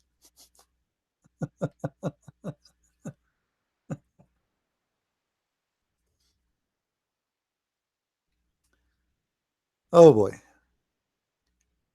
When the Jews came to Mary in chapter 19, verse number 28, they said to her, "O sister of Aaron, your father was not a man of evil." Who is the father in this case? Amran. And who is the brother? Aaron. And the Muslims, they try to fix it, but that doesn't work. Even there's a hadith where Kabul Ahbar, who is a Muslim, who is a Jewish rabbi, who was forced to convert to Islam. According to Muslims, he was willingly converting, no problem. He came to Aisha and he said to her, you know what, this is wrong. Aaron is not the brother of Miriam. That Miriam is not the same. So Aisha, she said to him, you lie. And the Prophet, he told the truth.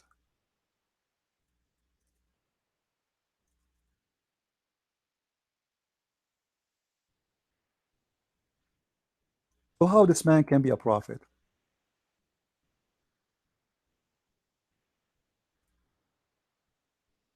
How this man can be followed for a second?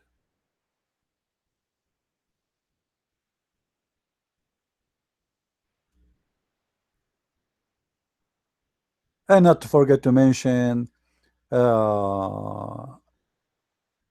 the women, she have a sperm coming from her ribs. The man, he have a sperm coming from his backbone. The baby is he was a sperm, then he became a congealed blood, and unbelievable, endless. If you want to read the errors of the science of the Quran, go and get my book Quran and Science in Depth from Amazon.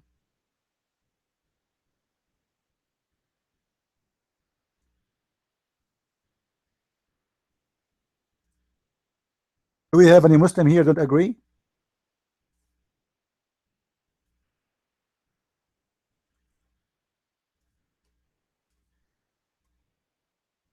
Any Abdul? He have the courage and the knowledge.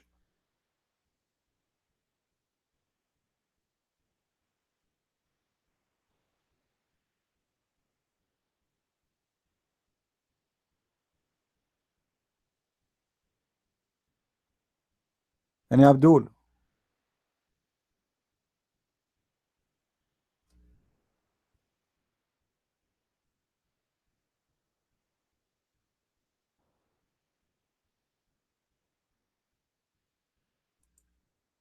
We don't have Abduls here. Are we out of them? Look like we are out of the Abduls lately.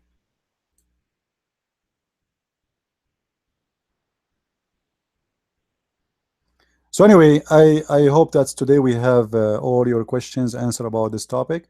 I will try today. All right, today is Wednesday. All right. So remember that we open our chat room every Friday. Sorry, every Saturday and every Sunday. So mostly I'm going to do broadcast again this coming Friday, maybe, or tomorrow. I'm not sure. So don't forget, guys, to subscribe to our Facebook. And if you do not know my Facebook, in the official page of Facebook, I have. Let me post it for you, so you guys, you can have it. All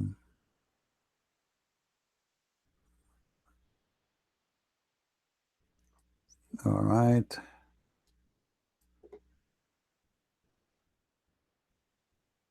Because I have an official page in Facebook as an author, Christian Prince.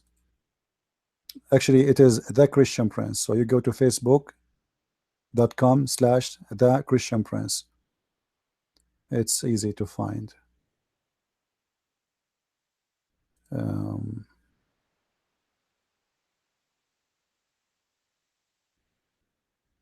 Let me post it for you.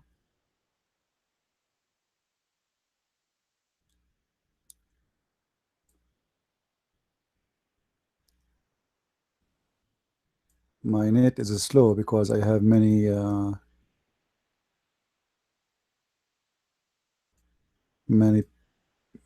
browsers open.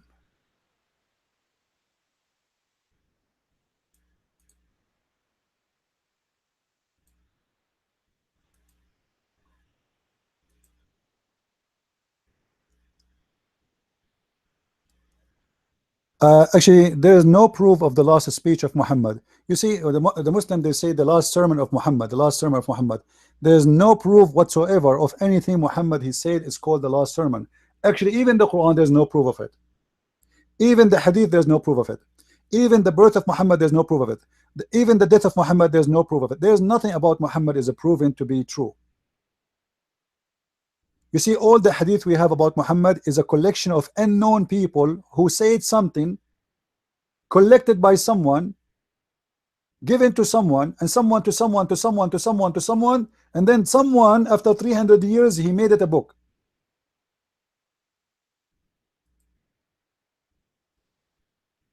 This is the story of Muhammad. This is why when we speak about, as I say, like in my book, I put the date of where Muhammad he died, but this is not really accurate because we don't know. But we have to put that date because this is the one we know. Nobody knows when Muhammad died. We don't know when Muhammad was born. We don't know how many women he married, how many women he raped. We know nothing about Muhammad. And all the Quran we have today is nothing but a collection of unknown people. We have no idea whatsoever of any of those. We have zero. I'm posting the link for Facebook so you can subscribe. So all the details and the dates we give is what we receive, but none of those is true and confirmed.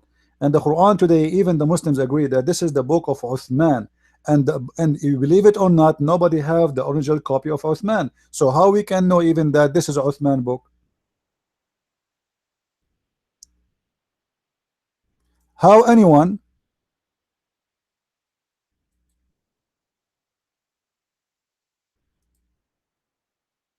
Somebody posting a link. Don't open the link. I don't know what this guy is posting.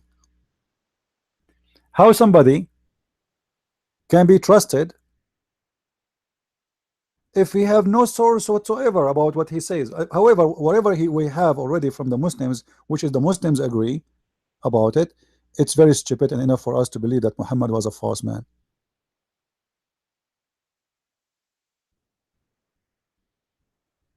Like the earliest reference Muslims, they have it from Ibn Ishaq, etc. But this guy, he never saw Muhammad, never witnessed Muhammad, never heard Muhammad, and never was with Muhammad. And then the collection is happened even after his death, and then the Muslim, they put it in books, and then they make it a history of Islam. But there's nothing really, there's no proof. It's a collection of fairy tale stories. The Quran and the Hadith, all of them, they are collected, and there's no proof of them. We don't have original of anything. So all the information we have about Islam, there's no proof of it, but we deal with what we have until we discover something new. Like now, there is some people, they have a theory that Mecca is not really in Saudi Arabia. The Mecca we are talking about is the city of the cliff, which is mentioned in the Bible, which is the city of Petra. So like some people, they have their theory that's old mosque, they are not built facing Mecca, but yet they are facing Petra. And the question was, why they are facing Petra, not facing Mecca? If Mecca is the city, the holy city of Islam, why all this mosque is facing Petra, not facing Mecca? You know. So there's many theories about Islam. There's many mysterious issues. Like as an example, the Christians in Jerusalem, when the Bedouin, they occupy their land, and I suppose this is the story of Umar ibn Khattab, as the Muslim caliph, he came and he occupied Jerusalem. You will see the Christians never mention the word Muslim there. They are not talking about Muslims. They are talking about Bedouin. So why the Christian never mention the word Muslim? So there is a missing information in history. Islam is very lost. We do not know really much about this religion. But for me, I don't waste my time really to go and study after history. I will leave the historian do that. Maybe they can find something. For me, I deal with what I have until there's something else to come, and it became a real reference to go by. All right. So we use their books to prove how stupid their books is, not because we believe in it, because nothing of what they teach is true.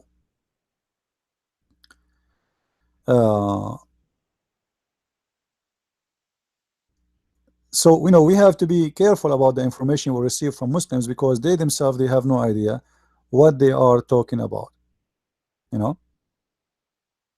There's no proof, there's no reference. This is why you see someone like Robert Spencer. He made a book. It's called I forget the name, but the book is about Muhammad was not exist, right? You remember there's a book made by Robert Spencer, Muhammad is not exist, something like this. Now, why he is saying it's not exist? Because there's nothing about Muhammad. There's no reference really for Muhammad. There's no proof. I don't agree with him, However, until there is historians, they can prove to us something really to confirm that this is true, or to confirm that Islam is a fabrication, came long after the date of what is called Muhammad is exist, then we can go by it. For now, we go and we take what Muslims they say to us and what their books is saying to expose Islam. Yeah, it's called Muhammad. Did Muhammad exist? Okay, did Muhammad exist? This is the book of Robert Spencer, and he is showing you proofs of history, etc. That there's nothing really about Muhammad in history. For me, I don't really focus on this. I focus on destroying the religion. I'm not a historian. I am a person who have knowledge in this cult, and I use my brain and my logic to destroy it. And it's very easy to destroy, actually. You do not need to be a genius to do it. You know, like as an example, when Muhammad, he said the moon split near and the moon split, right? Uh,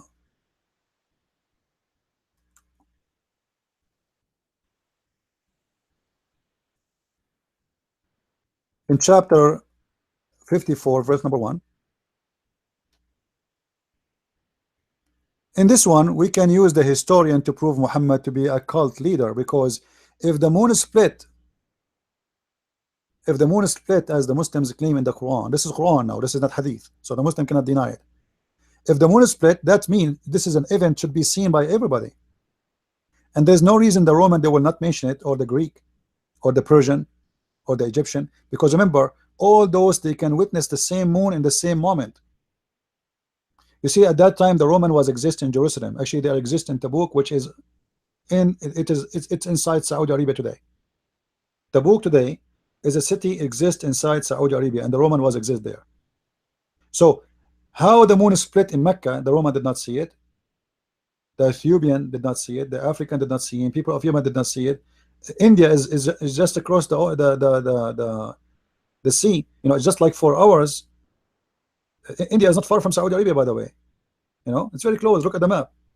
So how the Indian did not see it, how the Persian did not see it, how the people of Syria did not see it. Nobody saw the moon split. Imagine such an event happen. How many times in the human history such a thing is going to happen?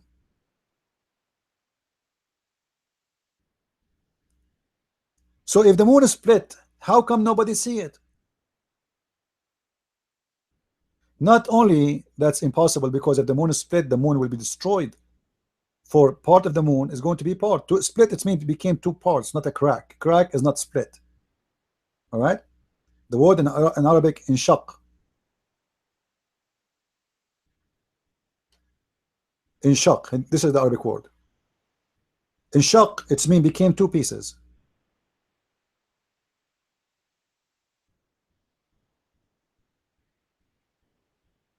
So if the moon split, and it was easy to Muhammad to see it with his own naked eye, this means that's big separation. It's not a crack, because how Muhammad he can see with his eyes the moon is splitting, unless it was separated totally from each other, 2 parts, so the light can go through between the 2 parts. So nobody saw that except Muhammad. No historian, not the Greek, not the African, not the Buddhas, not the Hindus, not you know, people who knows nothing actually. You know, I mean, you do not need to speak about religion at that time to mention in your books that something like this happened. No historian mentions such a thing ever, and science today proved that that's impossible and it's false. So I focus in what Islam is teaching, because we need to make the Muslims first see how stupid it is. Now, if historian they can find something else to prove Islam more to be false, that is their business, and they can do it. And I leave the one who has a specialty to do his specialty, and I do my specialty. As simple as that. Do we have any more questions? I want to say thank you guys for being here. I hope we had learned some information. And if you ever know someone who would dare to debate me, this is an open invitation for any Muslim who dare to debate me. I don't care who you are. Don't tell me your name. I don't care how you look. I don't care you are black or white or Indian. I don't care how tall, how short. I don't care if you speak like Zakir Naik or you speak like someone else. Be a man and debate me.